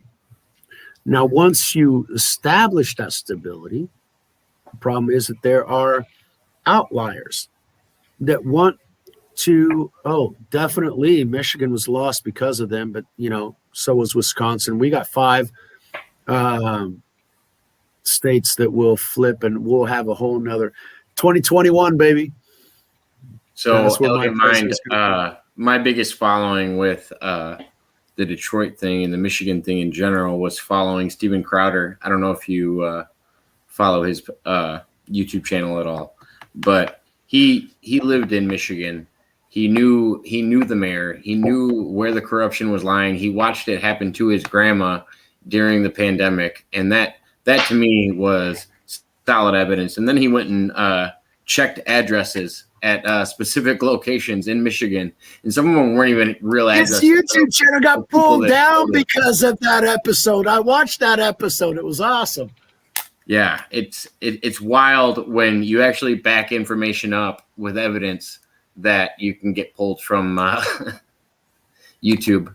They don't like the truth. It's very interesting. They don't like the facts all the time. No, did you hear this week they came out with more information that the FBI informants were the ones responsible for the project to apprehend Governor Whitmer? No, I didn't hear anything about that. I knew they were still looking into the Whitmer case, and I was waiting to hear more about it. The majority of the ones that were instigating it were FBI informants. They create the situation that they can set up other people to put them down. But they got to create the situation, because otherwise people don't give a shit. Nobody would do that. They just want to live their lives. So why does Detroit keep electing a Democrat mayor? Why Because does Baltimore the Democrat mayor keep electing a promises them Democrat things. mayor? Because the election system is rigged there, and it has been for a very long time. I don't even think it necessarily points that it's rigged. If somebody's promising you good things, you're going to vote for the person promising you good things. No, it's FDR, and I love Franklin Delano Roosevelt. Don't get me wrong. I like that guy as a president and everything else. But how do you get elected 5 times without saying? And they mentioned, if you look at the cartoons of the time, the ones that we're making fun of at the time, you found out there was a machine. They would go out and they would harvest the votes. They would get people to vote for their candidate for whatever reason or however means they got it.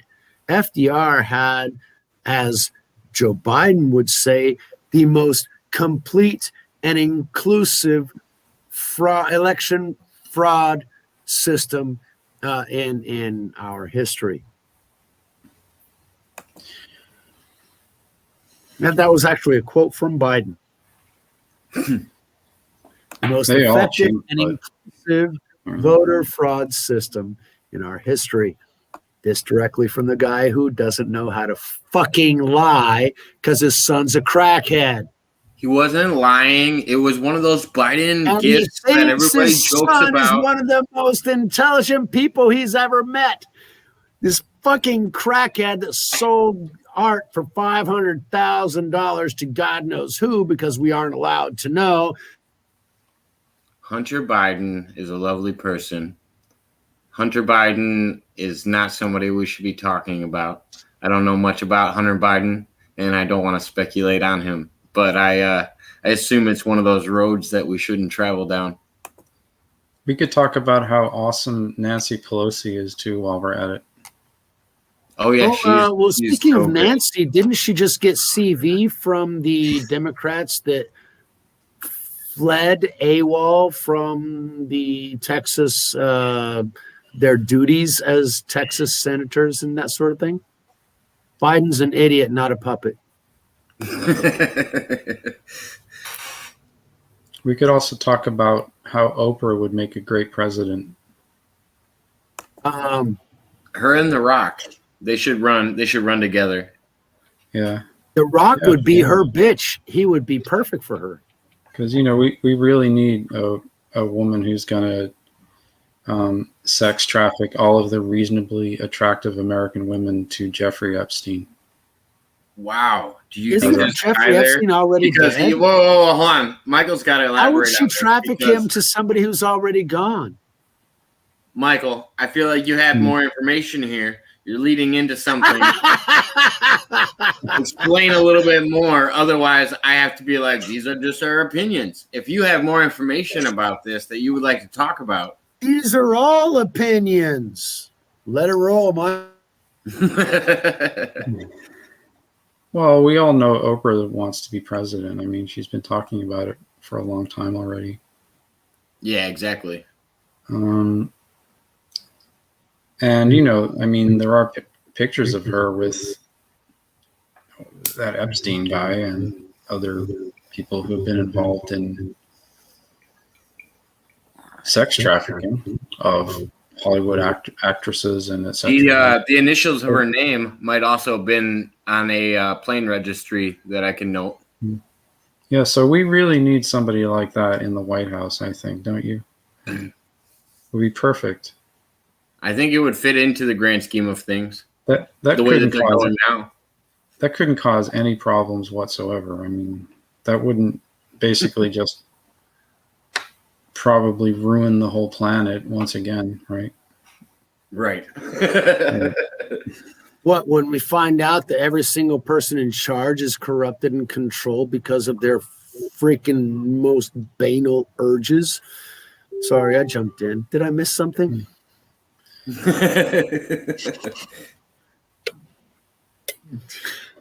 That's what you're getting in 2024, though. It's What, Oprah? It's Oprah or someone else. I'm sorry.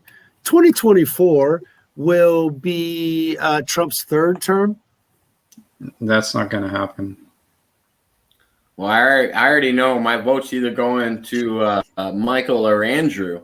So I hope my boys are running this year, this next upcoming election. Well, you don't need to vote. They've already won. This is how it works. You're chosen beforehand. There's no democracy here. I don't want the job. Are you kidding me? Hey, you're the one who the CIA can tell what to do. So obviously you're going to have the job. And you can do it better than Biden. Why not you? Or you won't fall up the stairs. Yeah, nobody tells me what to do. Let me tell you that. Well, you'll be president the day that somebody finds out. But yeah, they need somebody. They need somebody else. There's a reason God never made me a president, because He knows the first day I'd press that big red bomb and I'd destroy like 5 countries on the planet just to fucking start off my day. Well, I would be told what to do by the people. You know what I mean? Like if I were president, I'd be like, You mean okay, you'd be I'm an actual president. democratic? You'd be an actual people of the democracy? That's strange. I don't know if we've ever had that before. Yeah, right. I know. That's I wouldn't do. I'd do what I fucking want to do, but I'd be voted in because what I want to do is what other people want me to do. Kind of like Trump. Build the wall. I like the wall. Get rid of TPP. Yeah, we'll get rid of TPP. I'd be like, look, he made a promise. He kept the promise. He did what he wanted to do, but people liked what he wanted to do, which is why they fucking voted for him twice.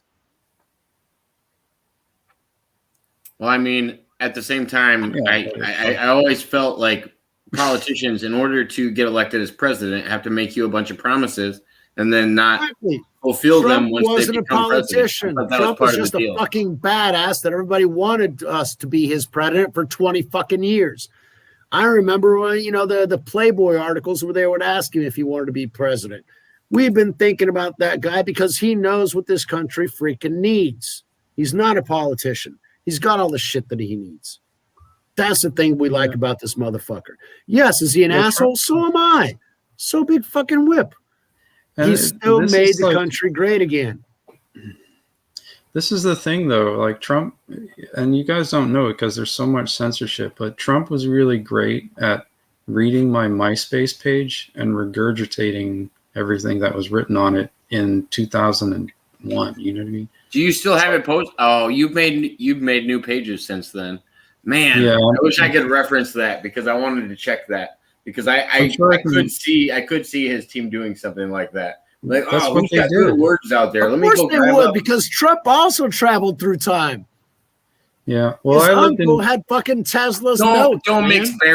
mix Barron Trump with regular Trump.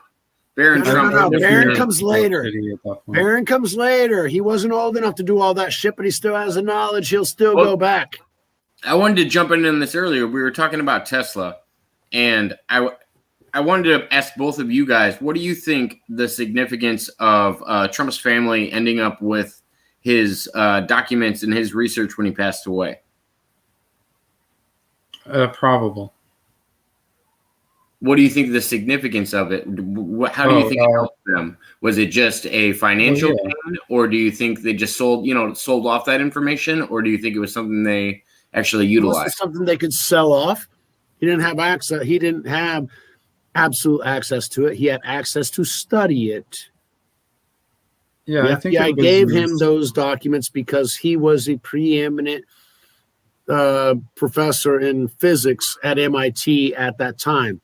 He was the most astute specialist in that material to be able to understand what the fuck they had just seized. Now, I live near once New he York. gets complete understanding of what the preeminent mind of this century had in his most personal notes, I guarantee you that he shared those with his favorite nephew. Mm. Yeah, What were you probably. saying, Michael? You live next to New York and what? Oh, I lived right. Donald Trump and I were neighbors in 2001.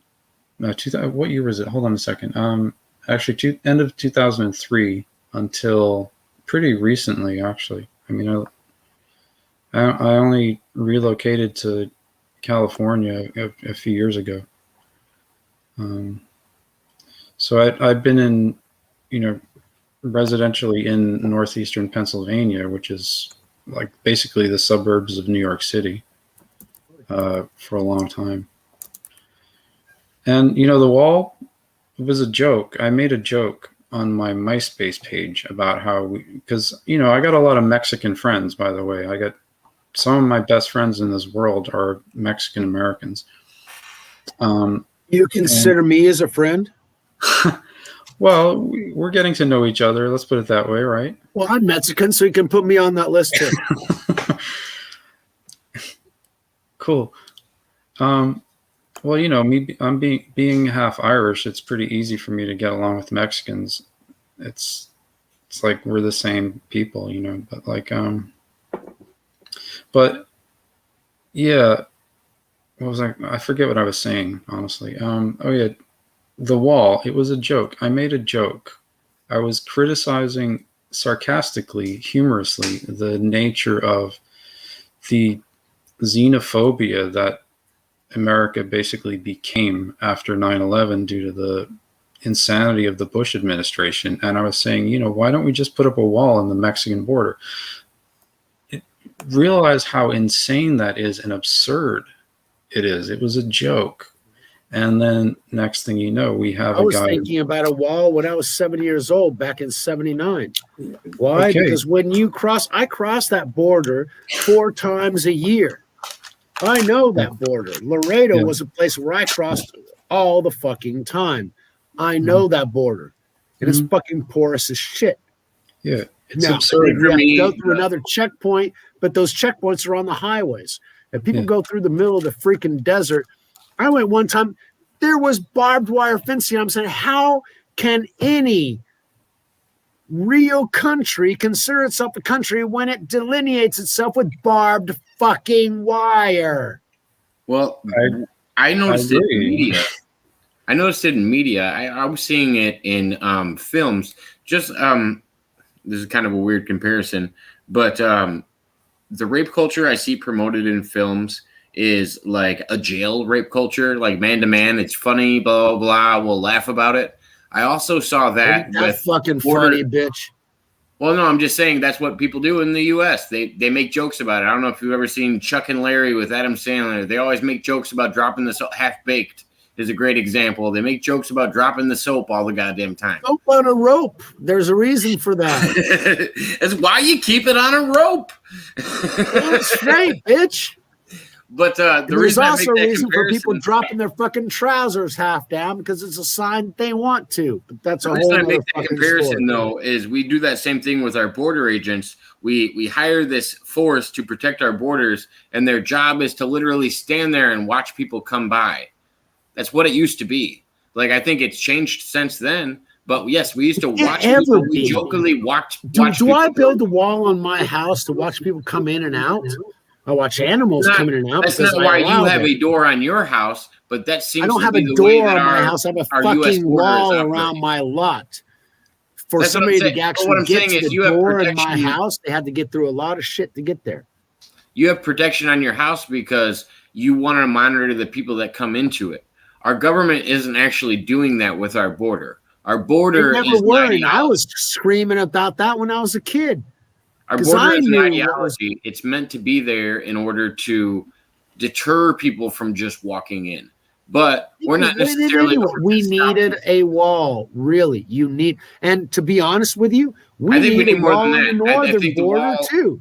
I think the wall's kind of useless. I think the wall itself is just kind of a what's it It's called? not useless for somebody it's who kind of just actually went through that area.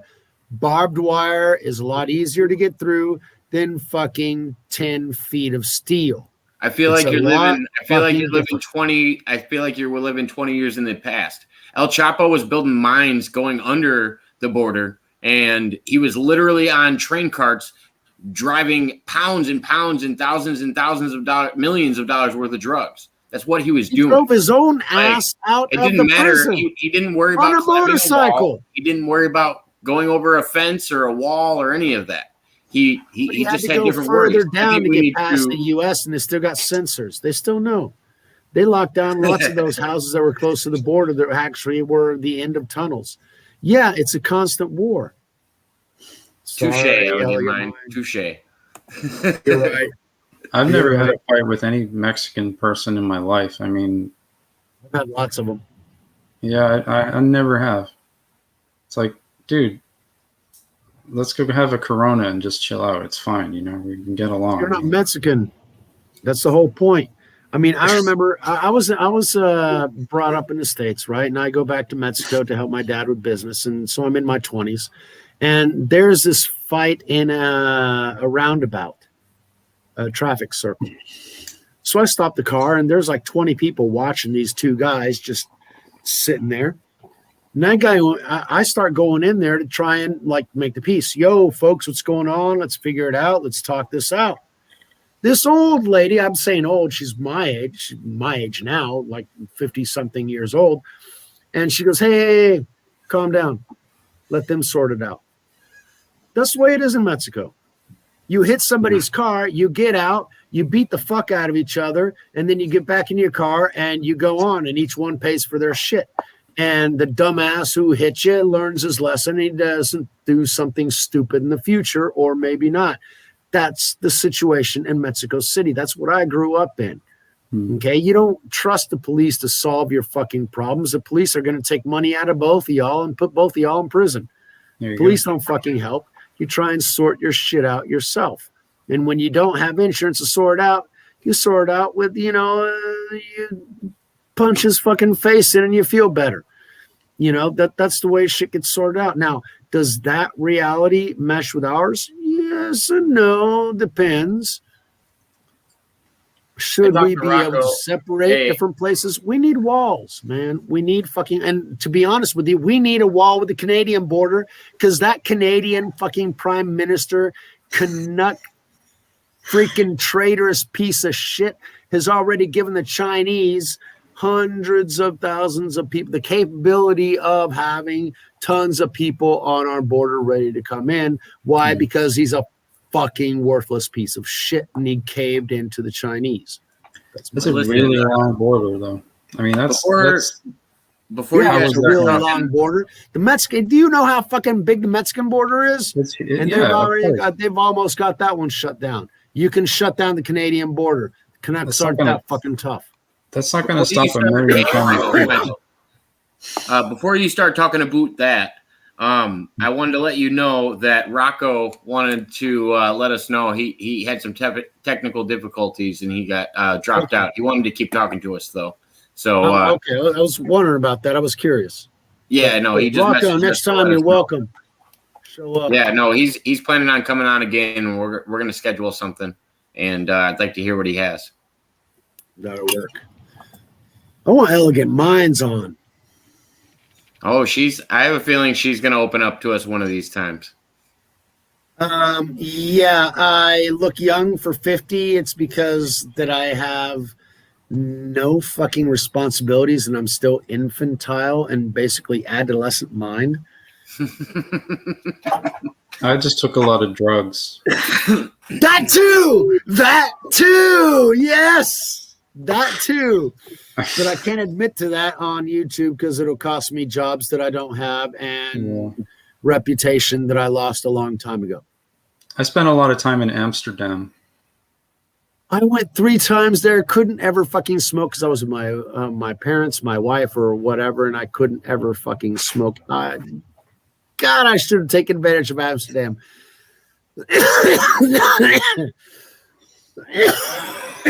Perfect shirt, Jake. It's one of the Perfect great. fucking shirt. I don't music. have to talk about my experiences. I have my own experiences that are very much Can't personal. talk about your experiences because they were fucking illegal. Not if they were in Amsterdam. They aren't. Oh yeah, location is key. Location is key. I love Amsterdam. It's one of the greatest musical meccas of the entire world, actually. It's a pretty incredible place. Little by little, join the chats and keep us in mind. Definitely, you'll get to know us. But anyway, where were we? Because I got But I was going to distracted. say, Michael, feel free to let Elegant Mind know. I actually met Elegant Mind, I believe, through Tiffany, if that's correct. But Tiffany is a median, and she has a very good following. Tiffany is really nice. I hope to get her on here soon. And that's where I met interesting Elegant contacts, Mind. Jake. What's that? You got some interesting contacts, Jake. Yeah, I've definitely put my ear to the ground and been trying to find some new guests for the show. Just to trying to give, I want to have a full spectrum of guests on here. I don't want to have it too narrow-minded. I want to have everybody expressing their own views. And what I was going to say though is I wanted you to let Elegant Mind know me and you do a show every Thursday. Yep. We do our show every Thursday. It's Today's religious. supposed to be my Portuguese show. I jumped in on yours because my lawyer buddy didn't show up. So, hey, I was going to do some other stuff on my, but hey, I prefer yours. YouTube Live, having this chat and the interaction is freaking fantastic. So I love it. I'm a lawyer. Oh, okay. I'm you had sorry. talked about that before a little bit. Why is he still on? He's a lawyer. What the fuck? I became a lawyer, yeah. No, my dad taught me, but the best way to live your life is to have a lawyer as your best friend. And I have 2 lawyers as best friends, so I figure I got that my basis. That's the covered way. there. That's the way to live it. I mean, Yeah, you can cover your own ass. and he's always saying you should sue that guy. You should sue that guy. I'll help you sue that other guy. And I'm like, no, dude, chill. That's not what I want to do. The thing that's useful about knowing the law is that it's liberating in a way because as You learn how to get around it.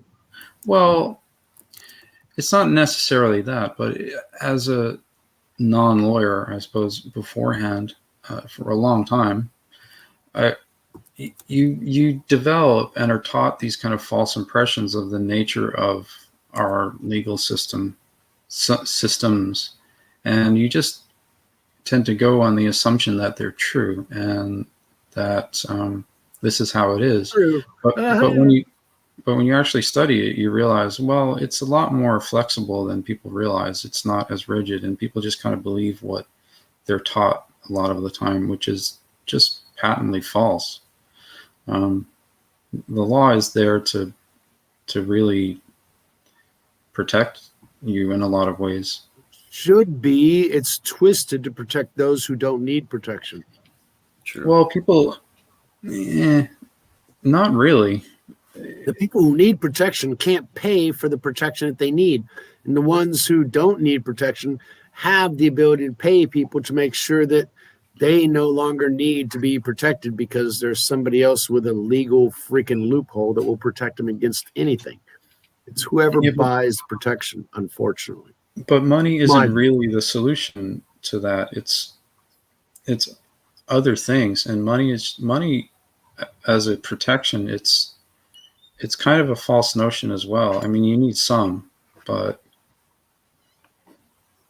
the idea that it's going to protect you and insulate you from everything that you do is just absurd, because how do you go about YouTube harassment? Write a letter to YouTube. You can actually, there are ways you can request YouTube just to delete stuff for you, and they'll do it. I've had to do a lot of stuff like that. What do you mean by harassment specifically? Yeah.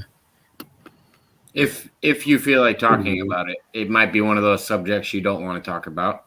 I understand. No, it's a great subject to talk about because it's in the law.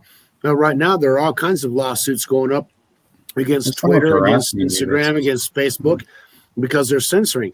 Now, my question is, what is she considering harassment? Yeah, if it's like, Because there's some harassment that can be dealt with, and others that are sort of state sanctioned. Yeah, I just didn't know if it was more of a personal thing.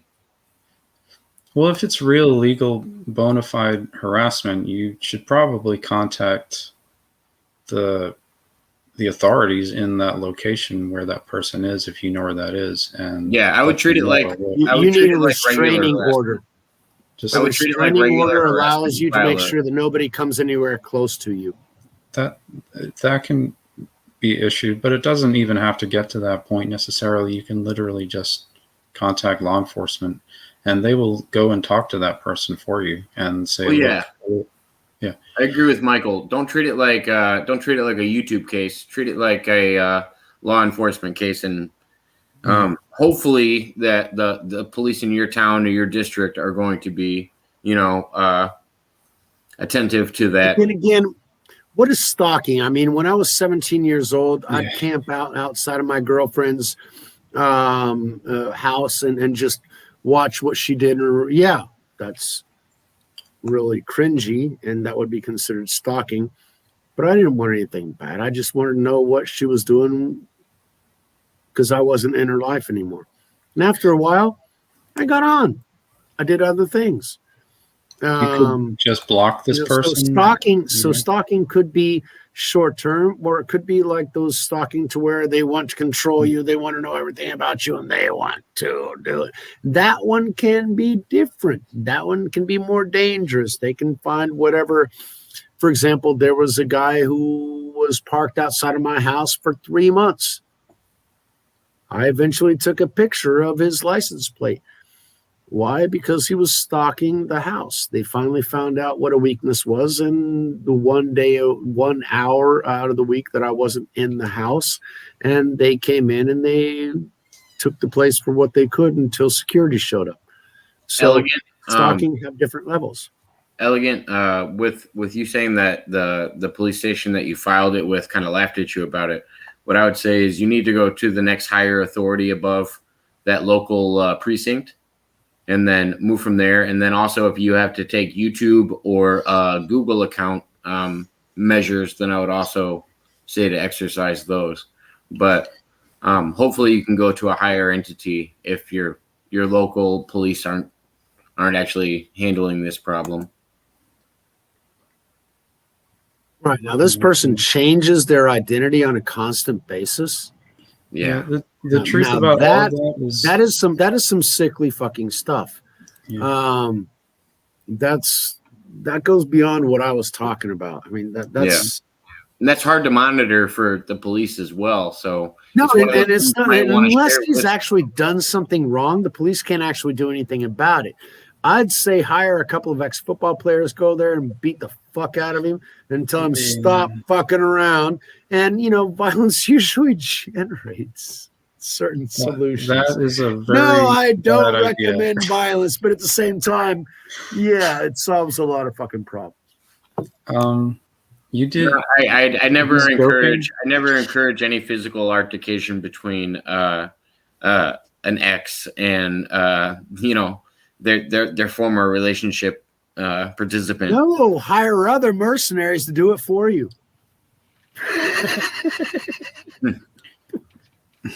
Okay, this is Michael's opinion, and it's not the opinion of anybody on this podcast besides No, it is only my opinion. Only this is my a opinion. this is a pen of perspective that we're getting right now. Absolutely, we cannot Hillary anybody. You could just change your name online, and he doesn't know that it's you. This kind of thing. That's the problem, is that you're giving up your freedom and will because of somebody else's bullshit. Well, That we shouldn't Yeah, have to but- do in a free society. have to. You shouldn't. Well, I have mean, to. I also think there's a certain level Sick, of protection. twisted fuckers shouldn't have access to general society. That's the whole fucking problem. I agree with that, but You want to there's allow also- it, allow just like we're- everybody in. You got sick, twisted fuckers that want to do sick, twisted shit. No, just like we were allow talking about decent with people in. having, just like we were talking about with having locks on your doors. There's a certain level of protection you have to have on today's current internet age, and if you don't know how to navigate it, it can be overwhelming, and people can follow you on every trace just because you want to make it so you can still be connected with the people that know you, and then at the same time, you can't make it too obvious where people can find you. So there's Why do you there's think my balance. channel is called Mecon Phil?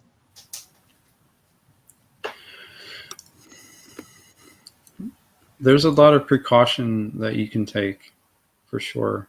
But I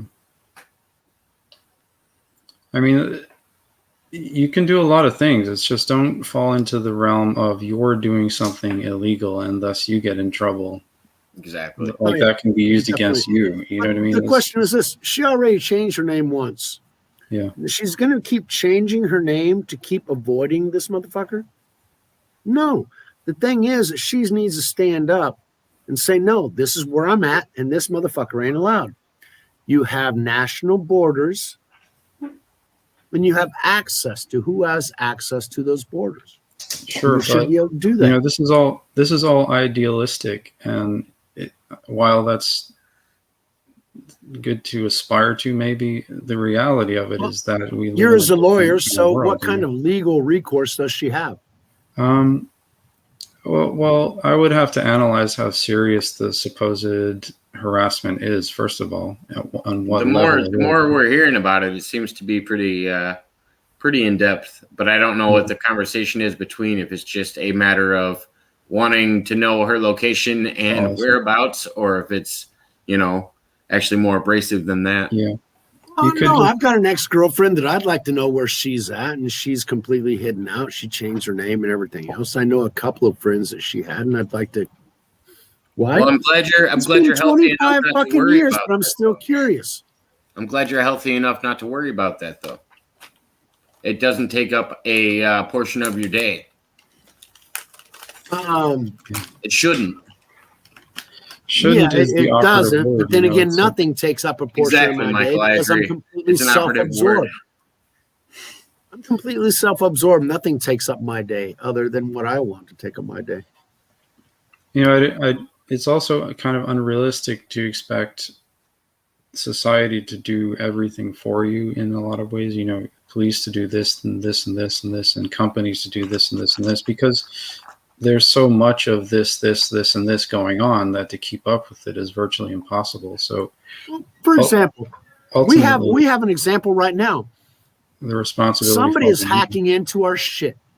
Whether or not it's our own intelligence agencies, whether it's Russia doing that shit, or China doing that shit, or North Korea doing that shit, or the fucking Philippines. Who the fuck knows? Somebody's invading our shit and making major chaos and havoc. Why? Because when you can, you do. The only reason the people don't do when they can is because they know the consequences are superior, which is what the objective of MAD was. Mutually assured destruction. You fuck with me, you're going to get fucked up. So don't fuck with me. That was generally the concept. I'm big and bad. You're not going to mess with me. I'll be nice to you. You be nice to me. And everybody's nice to each other when everybody's big and fucking bad. When everybody's, small, dilute, and going, somebody help me, somebody else is going, yeah, nobody's coming to help you, buddy. Because nobody comes to help you unless you help yourself. Then you can help others that are being beat up, and that's the objective. Not being one of the ones being beat up, always asking for fucking help. Yeah, this is all very, primitive and animalistic type outlook on things. And that is how it has been. I agree, of course, but... And it will be. It doesn't have to be. People are. It doesn't have to be, and it shouldn't be. That's why we are born again.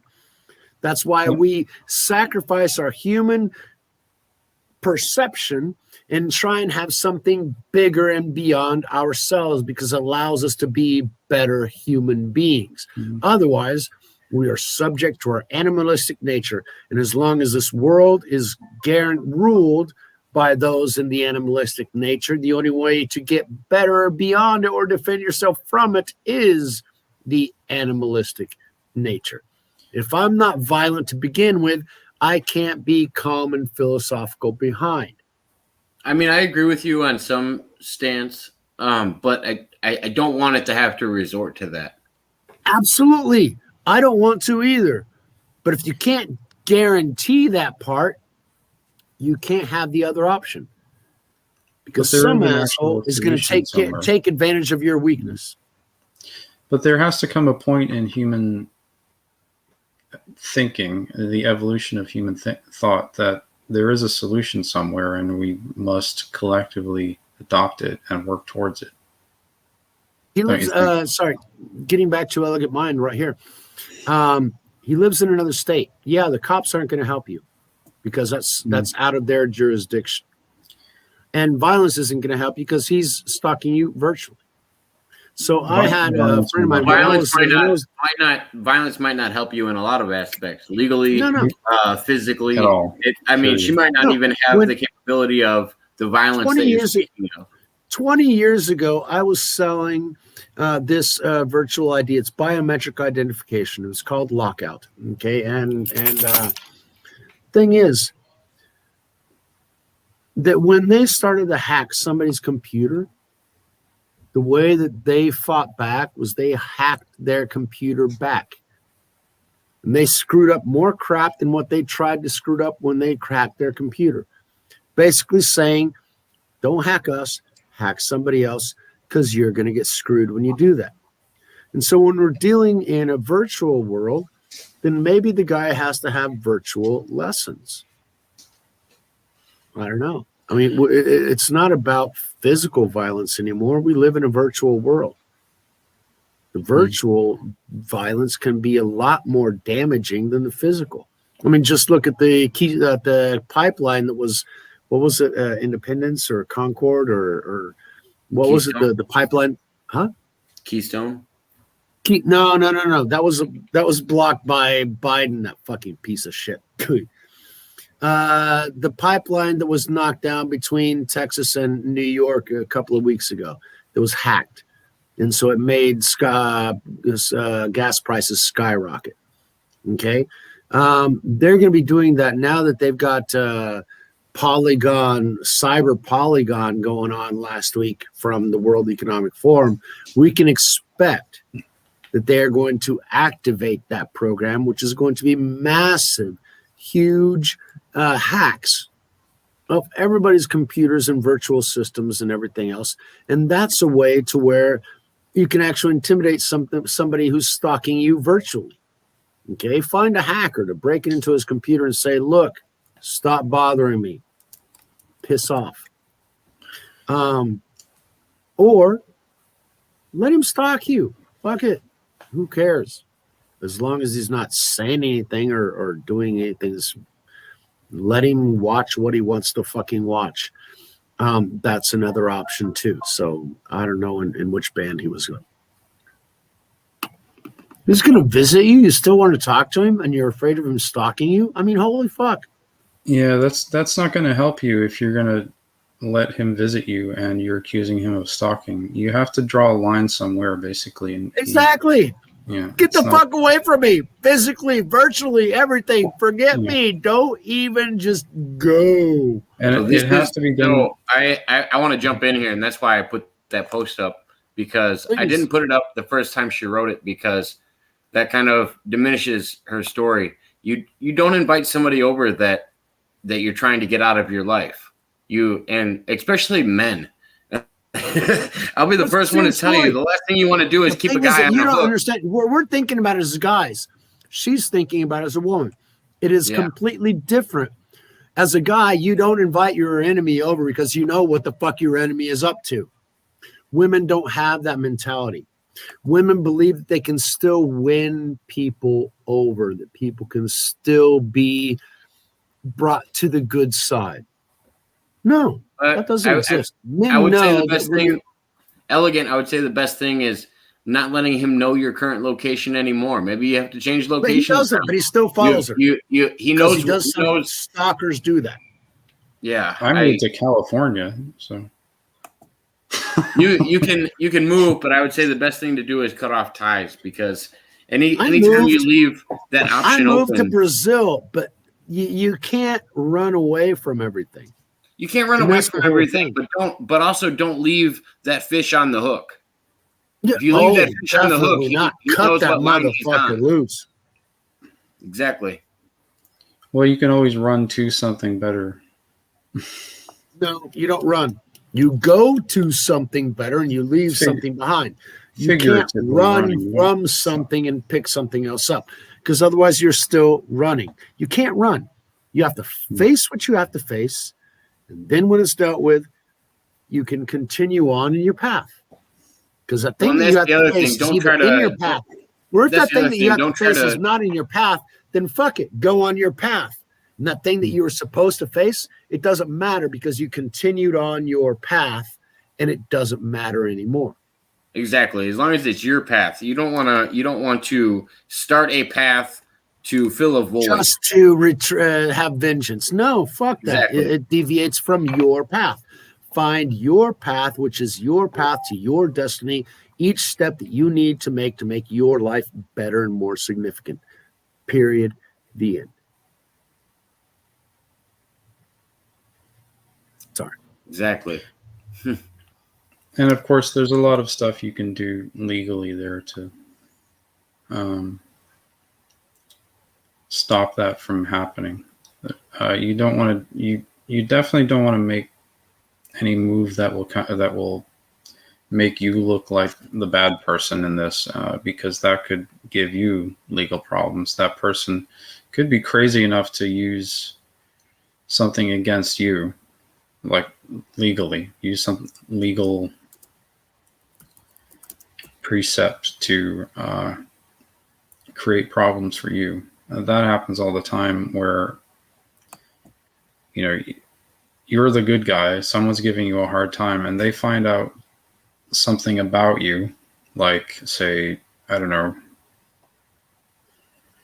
you let your dog crap on the sidewalk or something like that, you know what I mean? And they'll make a huge issue out of that with every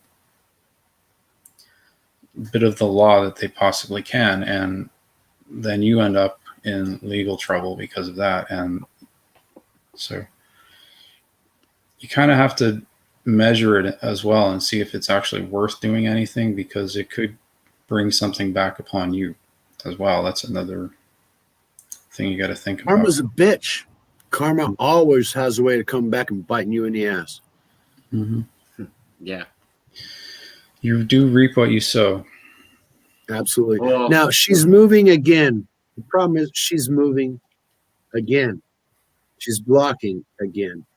And it doesn't stop. Now, how do you make those things stop? Now that's If it gets really bad, you can legally change your name and this kind of thing. It is doable. I know it's just horrible to tell somebody that they have to go into hiding because somebody's. that means you're still running. Yeah. Yeah. And I get both sides. I get the idea that you don't want to run, and I get the idea that you want to be protected and not have to worry about it. But at the same time, there's got to be a middle ground in there somewhere where the law is going to help you in some way. But it just Now, here I have seems to like put she's in. checked out those resources. Here I have to intercede and supersede both of y'all because y'all don't believe in the same crap that I do. And here I have to talk about Miss Mines and let her know that there is only one that can defend you from the demons that seek to destroy you. He who put you here in the first place. Seek God. He'll put you under his wings, and everything else falls into place. Follow your path, follow your steps, and let everything else fall by the wayside. When you are under God's protection, nothing will harm you, even though they bare their teeth and they say that they're going to do something, they won't. Peter was bitten by a snake twice. The natives of that island thought that he was evil because, well, the spirits showed their vengeance and judgment on you. They came out of the woods and they bit you, but their bite did nothing to him. Why? Because there can only be one, and he is above all. We all serve him. Every time you put that up, Jake, I don't know if you're saying that I'm talking too much or what. But, no, have you ever seen Highlander? That's like their catchphrase. There can only be one. So whenever I watched like one episode. I thought they were bizarre. And there's movies, there's episodes. It just makes me giggle every time. Whenever somebody says there can only be one, that's the only thing that pops into my head. I don't know. You're one Highlander talking about it. I just like to. But there is only one. In fact, that was one of the things that made Abraham. There was another prophet before him. That's where he was fighting the priests of Baal that basically had proven that might makes right. And he proved that, well, yeah, the one true God does exist. And he proved himself a long time ago. Now, they don't scare you because you don't know them, Elegant Mind. They should scare you. Anyway, there are powers well beyond what humanity believes is possible. Okay, we are but grasshoppers. We are nothing. And yet we are glorified and we are great because we are the base of existence. Our creativity, the way for us to interact in this world is the reason why this world was created, because we have the capacity to co-create. Within those who were created before us, we are insignificant and much less powerful than they. And so when they decide to intervene, which they have in many occasions, it can be very destructive in the end. So we have to come back to the source because he is the one that guarantees all. Period. Even the Anunnaki recommend in their stories mention the fact that Noah was saved because the creator wanted it so. Even the fucking Anunnaki, which the Sumerians freaking believed in, their alien god, said, why did you do that? Well, I wanted to destroy everybody, but why did you let him? Because the creator wanted that guy to. There is one that's above them. And it's that one who talked to us through a little book.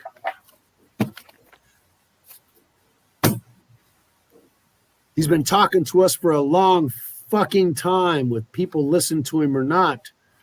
No, God protects us from fear. Fear is the opposite. God is hope. God is love. God is Did you read the Old everything. Testament? Come on. What are we talking about here? We're talking about two different gods. No, they're exactly the same. What you don't understand is the why of the Old Testament. Yeah, wipe out every man, woman, and child. Yes, because they're infected, and they must be. And they weren't wiped out, which is why we have the problems today. So don't you think you should fear that as a human, to be straight off course and be strucken down by your God? Yeah, absolutely. I fear God above everything else, because if I'm not doing the right thing, he will strike me down. And when he puts me in the hands of the demons, I'm fucked. I The just don't demons think ain't New gonna give a Testament- shit. I They're just gonna don't rip think my New chest Testament out God- 100 times a day, and I'm gonna feel it every fucking time. I just don't think New Testament God would strike people down like that. There's no signs of it in the whole New Testament. I think it's interesting. I feel like the New Testament was definitely written off of the Old Testament, but it seems to have a different premise. What's the difference between the New Testament and the Old Testament? There's one being there that makes the difference between one and the other. I think it's the same God, but Yahweh is. or Jesus? Which one are we talking about? Both are the same. Father, Son. Yeah. I think Yahweh is a different than Jesus and God. Okay, Sensei. I can I get that. I can pull up evidence that supports mine. What do you think? What do you think makes besides religious teachings outside of the Bible, which is people's interpretation of how you should understand the Bible? Where have we ever seen in writing that Yahweh and God are the same person?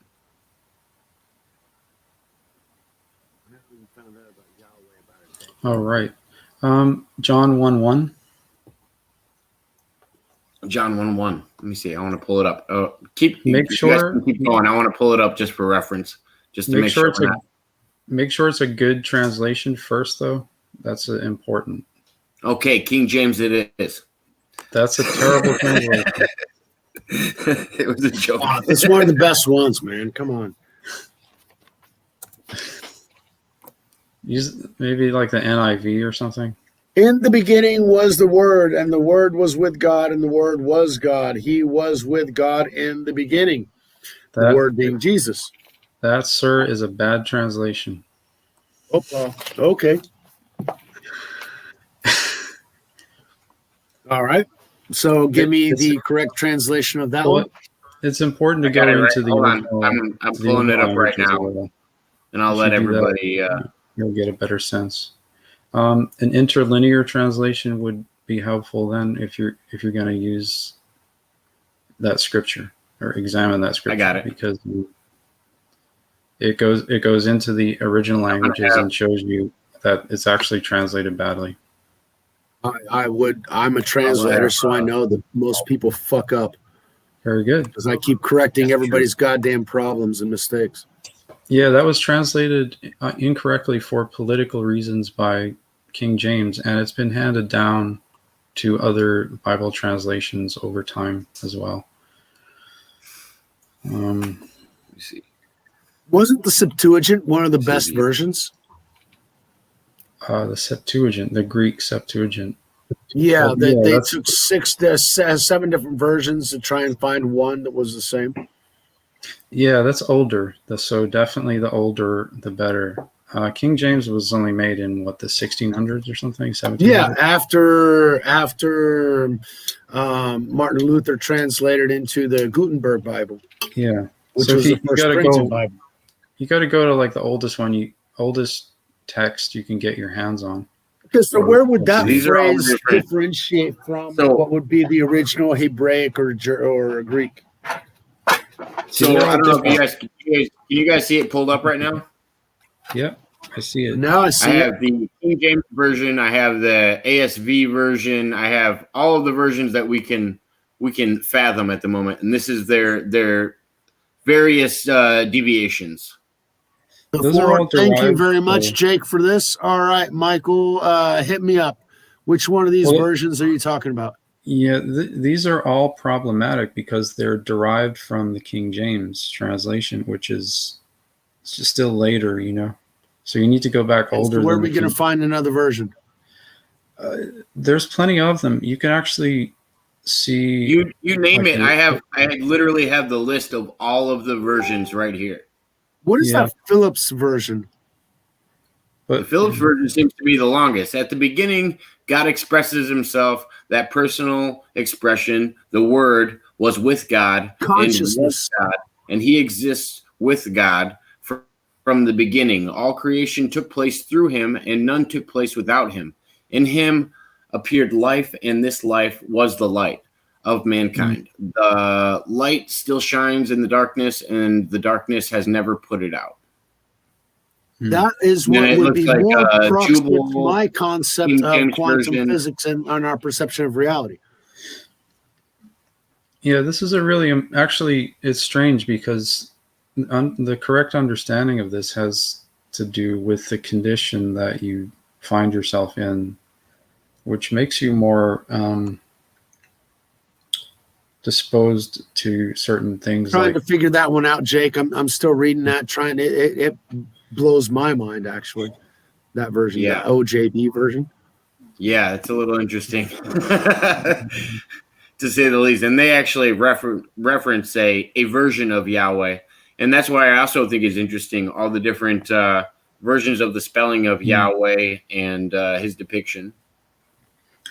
are there any that you found that are show what They're not dated. said, like, from So they're not before dated. the I King just James? don't Yeah. know if you have a specific version you want, I can click on it and we can go to that. But Yeah, I don't. They're not dated. well, there's I would say quite a the few of them. best version we could get is literally from some kind of Hebrew Phillips text. version. Yeah, there's quite a few of them. It just seems that all of these have been derived from the King James version for some specific agenda or reason, which is But probably then we'd have to go to the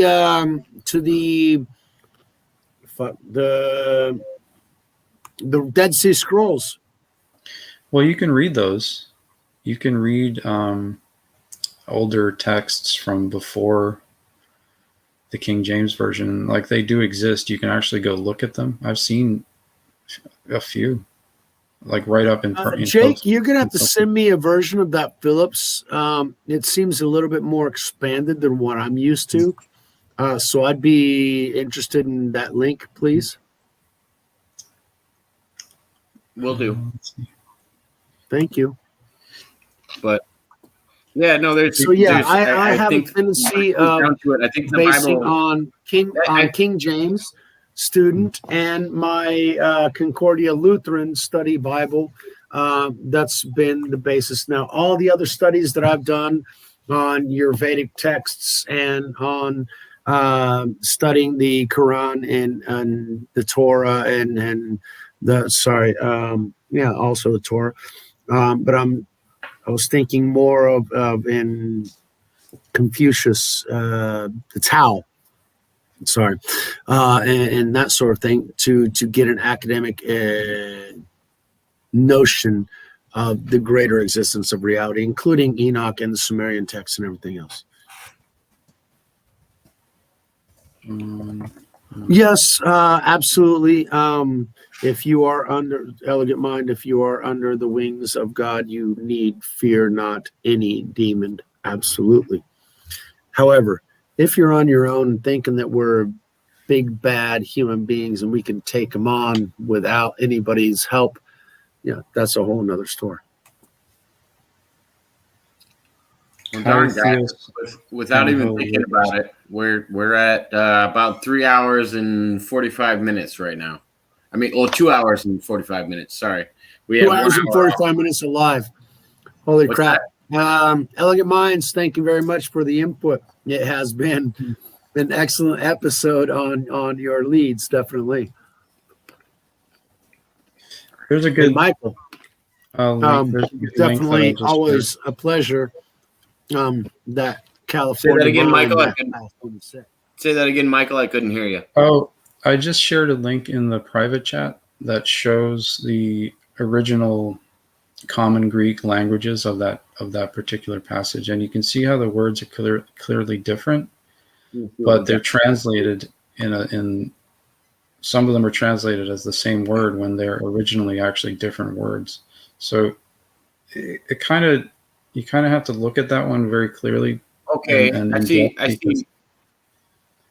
see Yeah, what you but were the saying. translation Okay, I see in so- orange from what you gave us, Michael, the translation I see in orange is almost the same as what I see in my King James.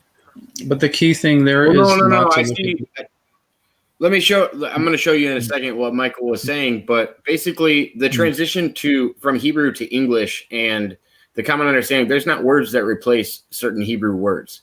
So there's a certain understanding that comes with translation, and you probably know that, Mr. Penna. If when it comes to translating languages, there's certain things that just won't come across in certain languages. Yeah. Let me show There's you some things what, that you it's much more complicated to get the same idea into another. Yeah, absolutely.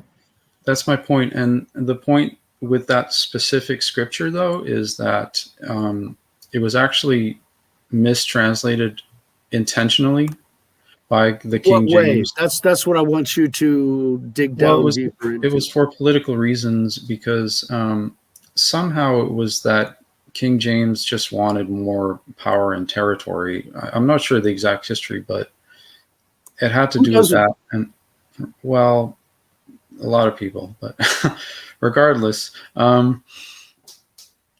it was mistranslated improperly from the original languages. So what you really need to do there is go back and look at the original languages and see that there is a different shade of meaning for certain words that were all translated as the same word. Illuminate me. What is that different shade of meaning? Well, let me How show should you. we interpret that particular passage we're talking about differently? What's the different light that we should see it under?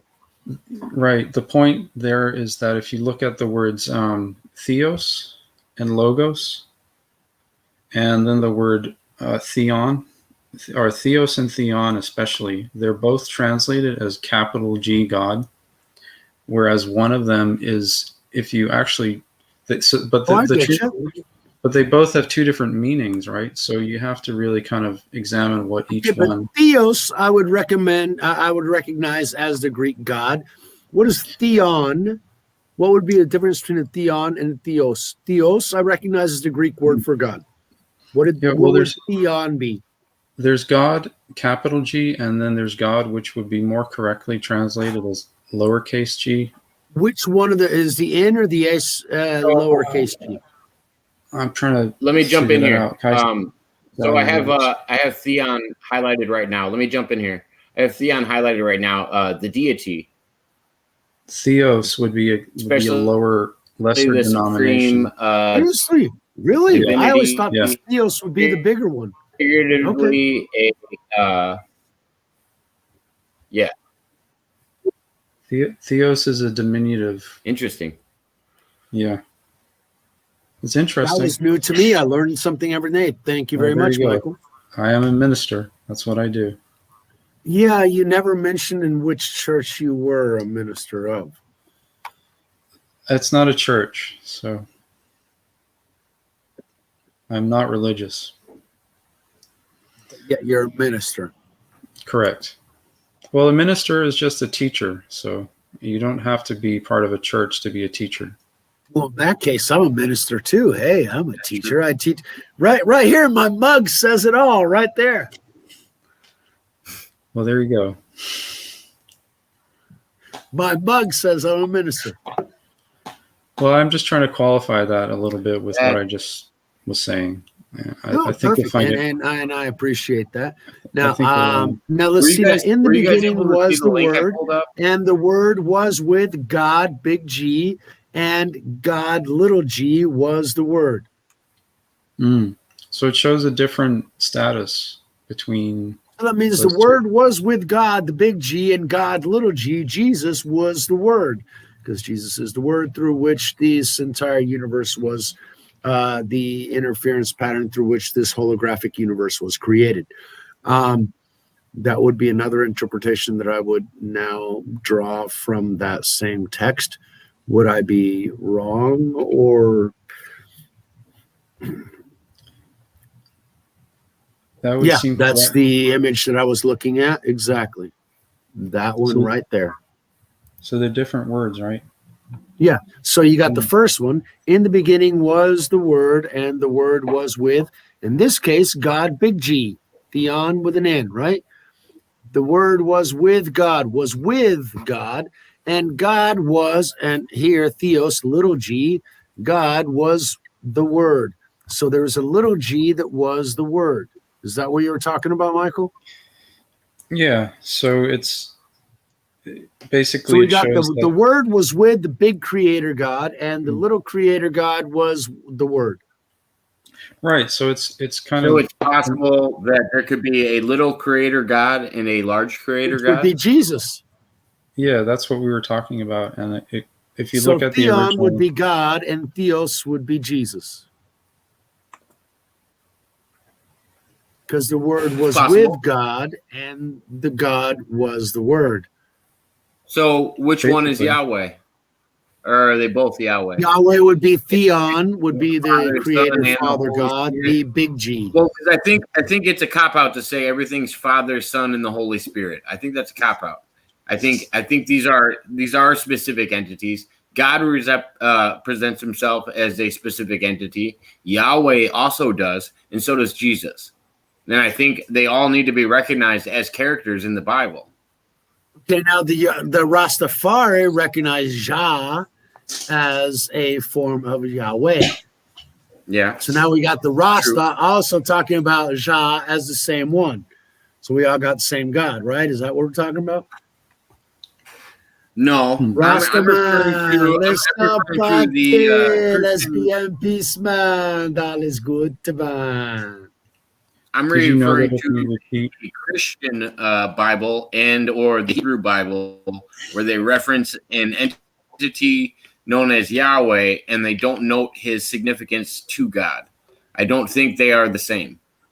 But like I said, if you have something that proves me they are the same in their text, I'd be happy to read it. But I haven't That's a yet. question that I have met not the brought up, same. so I don't know the answer to it. Good Even question, with what Jacob. Michael Thank you showed much. me. I'm curious. Even with what well, I Michael don't showed believe us, they're the same that shows either. that there. I think that shows you that there's two ways that they There's a were difference in the identified. translation. There always has been. Oh yeah, it's controversial, definitely. But it's an Always. interesting topic to dive into, just because But where's everybody's the got their truth? own interpretation of it. Yeah, the problem is that we've got our own interpretations. What's the truth? Science is lots of things. That's a good Does question. gravity make a feather fall as fast as a hammer? Yeah, well, it depends. A feather drops really fucking slow and a hammer drops fast. In zero vacuum, yes, it's true. Okay, so what is truth? We try and find it through the scientific method. Now, he's already told us about what his will is. We keep trying to prove what he already told us. So, with all those divergencies and differences, we test the hypotheses to find out which one of those has more veracity. That would be the scientific method, which is question everything and accept what you can prove. More or less. And Yeah, don't I accept what you can prove. I accept a lot of things that I can't prove. It's called faith. Mm-hmm. Faith to know Yeah, I if get is in a lot of the problems with that. expectation of things. But to know if one's faith is blind. Faith isn't blind. Faith is It your can be. cognitive. What if somebody has focus. faith? What if somebody has faith in something that you wouldn't consider to be a divine entity? You have your faith in something that you consider positive. What if somebody had their faith in Satan, thinking that Satan is going to come back and save them one day? Would you think that would be blind faith? In the lie. They can have faith in the lie. It doesn't mean that it's going to happen. They can have faith in that. Absolutely. Why? Because they have been drawn towards that. Okay. Faith is your blind belief. Faith is belief without proof of knowing. Okay, now, What were you if your saying, Michael? faith that evil is going to make you prevail, congratulations. You have faith. You have faith in another entity in which I choose not to put faith in. Why? Because I choose to believe that eventually, if in the end perspective, God wins. It's my hope. It's my faith. Otherwise, my life is meaningless. All the bullshit that I've tried to fight for and do in my life will be meaningless because evil prevailed, and fuck it, I just should have killed everybody who I disagree with, bribed as many people as I could, and be a twisted fuck, and I'd be a millionaire, maybe even a billionaire right now, and fuck all y'all because y'all aren't significant because I'm worth a fucking billion. Ha ha! So then my faith would be ill-placed in those situations. I happen to have a faith that tells me that there is something beyond this reality that judges us in this reality and finds out if we're going to be able to function in the post-reality or whether or not we're just garbage that needs to be recycled. And that depends on us, whether or not we follow the precepts that were placed before us on how to be decent human beings and not pieces of selfish garbage. I don't know. It's my position. I could probably be wrong. Most likely am. I don't know. That's what I believe.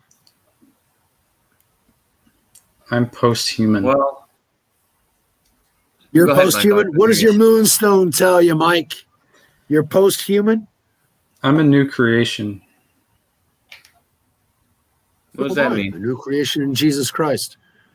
I Born am again? not the sadistic piece of shit that I always was. Not really a human being anymore. What are you, Mike? Something a little extra, maybe. Such Start, as, if you will. and how? Elaborate. Use your moonstone and elaborate. I think it will become evident naturally, Time? without any puffery or grandiosity. God damn, I hope Have so. to have puffery. Just have to have a little bit of substance. Doesn't have to have puffery. Just has to have substance. How are Yeah. you a new being so that we can be new beings as well, Mike? Well, maybe you don't want to be. You know, it might be a little bit overrated. I fucking personally, I love being. I wouldn't want to be anybody else. But that's just my arrogant me.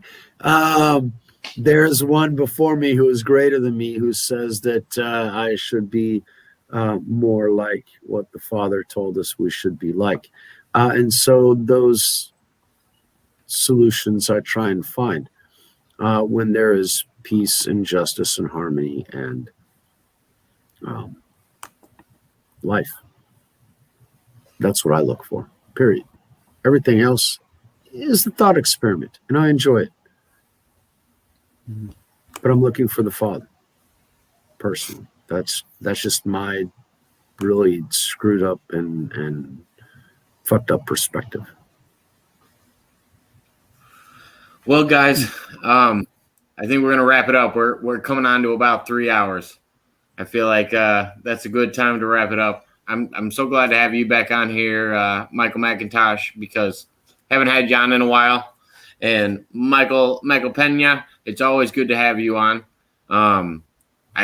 Thanks, Jake. Thursday I know we'll I'll do see this you again. Thursday. We'll have a topic, but I love talking to Michael. Definitely, it's always a good conversation with Michael. I enjoy his. Well, and I also want to get Michael on where he's back talking again about his own experiences as well, not just shooting the shit with us. I appreciate that as well, but at the same time, I love hearing whether it's there you go. We've got his notebook that we've got to go over, his ET logs that we got to go over. Definitely. Well, I actually made an entry before I came on the air. I actually made an entry before I came on the air. Oh, I thought you just said overtime show. I didn't hear you quite quite clearly. Did you say overtime Sounds show? like overtime show to You me. want to go another 2 hours? You said It sounds like overtime show to me. intermission. You need, Michael, and then we'll get back to it. 'Cause if we go on a Wednesday show, then he'll forget about it. Oh Well, no, it's he's got it written written down, down too. now. It's I entered. got it written down, and I won't forget about it. It was too significant. You can't. We can't close the podcast with that. You Well, it can't was just- leave us with this Well, bombshell and then I But just- walk it's away. perfect because wait, It's very tune in simple. next week or tune in tomorrow for the intrinsic details of Michael's ET notebook. Mm. That Basically, I would be a just discovered perfect place that for regular TV programming to continue, but this isn't regular TV programming. This is your channel, Jake. You choose. Michael. basically, Go ahead. I just discovered that I'm able to hand down my mental abilities to my offspring because I discovered that my 8-year-old son has these abilities, and he actually has them even stronger than I do, which is amazing. Excellent. That's it. Are you able? Are you? All right, we're gonna. All right, I have 1,000 questions already. How available are you tonight? I kind of do want to take an intermission, and I'll check back with you if you feel like going on again. We'll go on again tonight. I got the energy tonight. Yeah, I mean, sure, if you want to talk about it. Yeah, I'm no, I game. am curious. We'll take a pause. Publish 3 hours on your YouTube. Send me a link so I can publish it on mine, and then we'll start overtime. Yeah, no, we'll share the link. I know with a 3-hour podcast, it's going to go at least until tomorrow for how long it takes to get the copy for me. So, but yeah, we'll wrap it up now, and the three of us will touch base here in a minute, and we'll figure out what we want to do next. Because Jake. I want to know more about this. Oh, I want to know that notebook that we got to open up that fucking notebook. Definitely. We've already opened up the notebook. I want to hear more about the new entry. The new entries exactly the new entries. Well, it's All about right. my Well, thank you feelings. guys. We're gonna wrap it up here. Thank you, Elegant Mind, and thank you everybody else for tuning in. We will talk to you soon. Peace out. Peace in, as Aaron would say. Thanks, Michael. We'll be talking to you. That is fucking awesome. We'll be carrying on another 2 hours on that notebook. Oh, geez. Sure, why not? Well, at least an hour. I know you've got enough stuff on there, and I always like talking to you, Michael. Yeah, same here. We've got different perspectives on things, but I got no problems with that.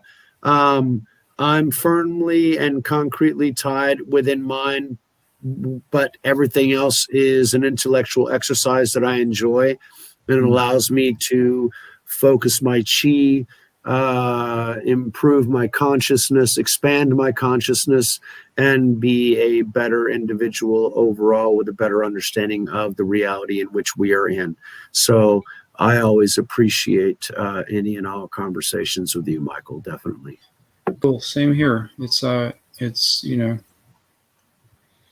it's good to be able to talk with people who we have things in common with, you know, and we can all. My question about the Moonstone and the conversation and that sort of thing, has it actually helped you in concentrating your conversation and helping you get?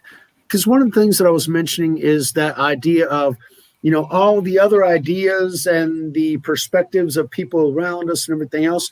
Whenever I was trying to do a counterpart on Stoicism that Jacob had with Ryan on his program, one of the things that I mentioned was, imagine that you're on your path and you're in the middle of a stream.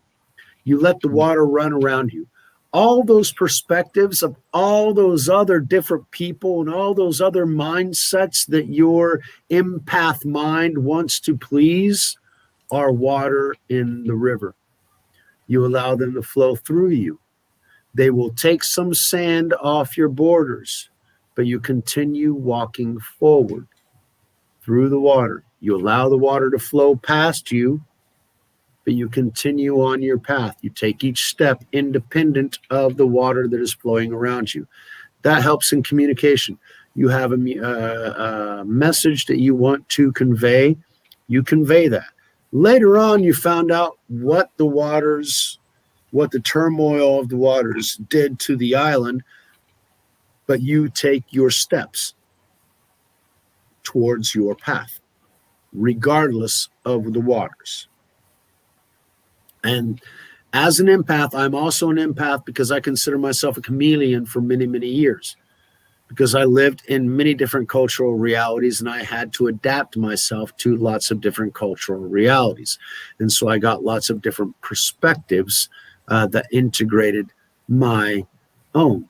My Peña perspective isn't one perspective. It's the culmination of thousands of perspectives that fed into mine.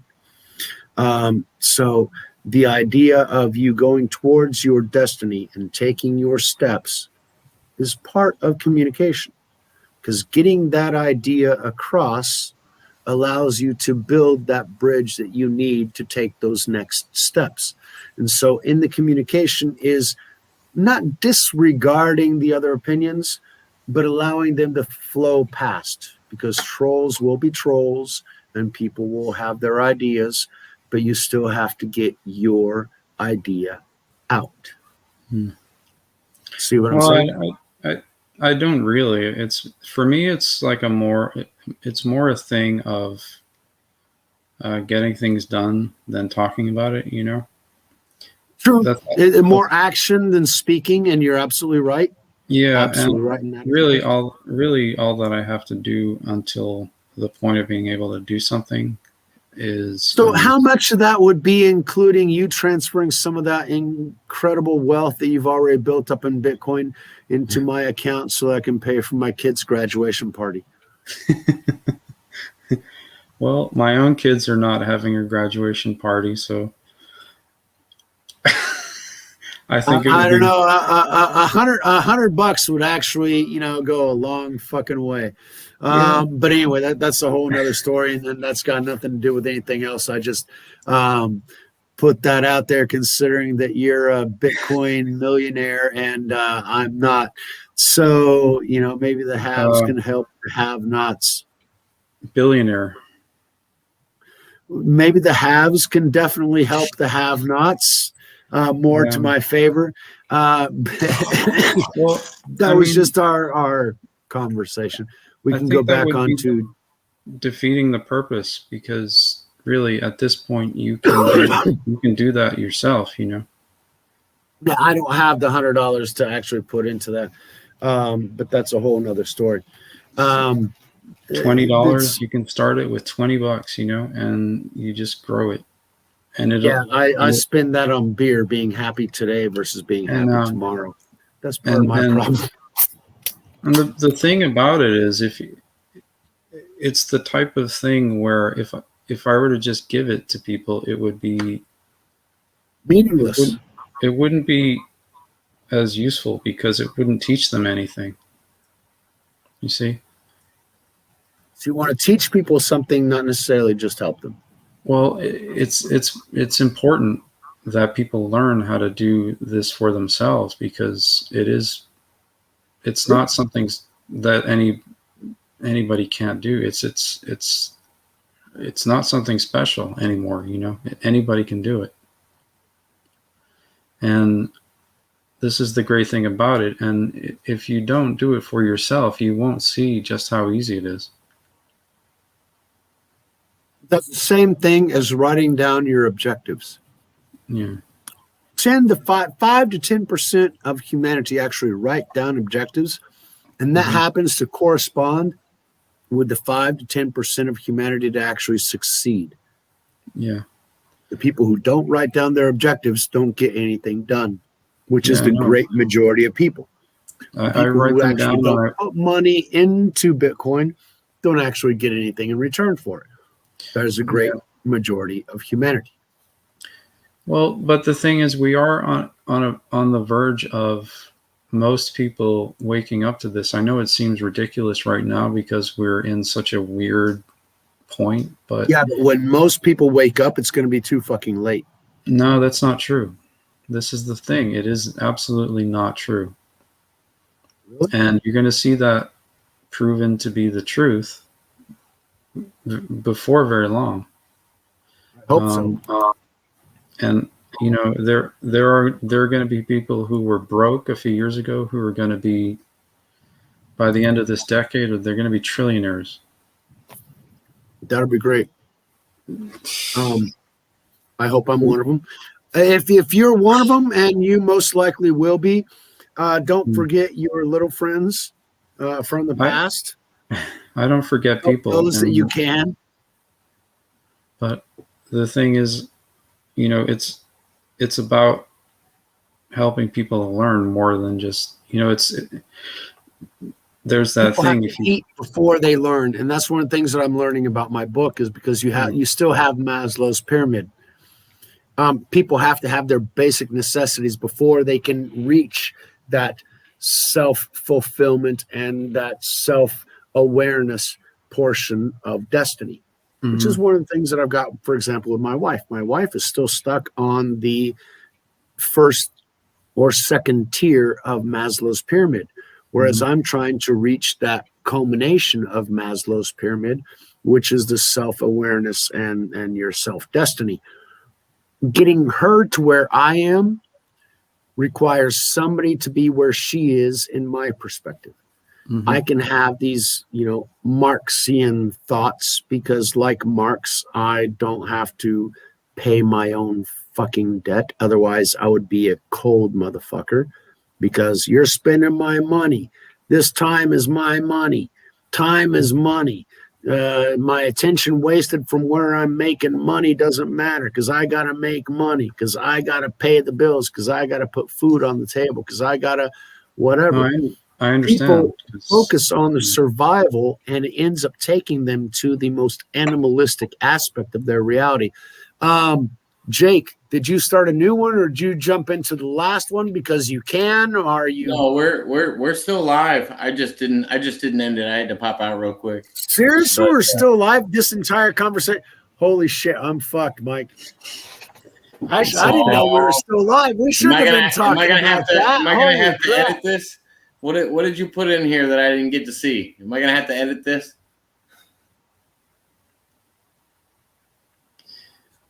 Michael, what did he go off into a tangent about? Makes me worried. He had 12 minutes unsupervised.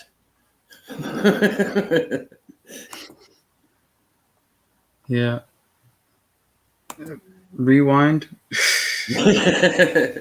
I'll have to double check it, but I assume it should be okay as long as we didn't talk about anything too crazy. But I'm gonna end this live stream, and then I'm gonna start us up a new one that I really want to do. I wanted to go over your book and talk about your new admission to it. Okay, cool. But yeah, I'll end this one. Mike, if you can hear us, we're going to sign this one off, and then we will start up a new one here shortly. All righty. Thanks, guys. No worries. Thanks, Jake. Thanks, Michael. Appreciate everything. Have a good night.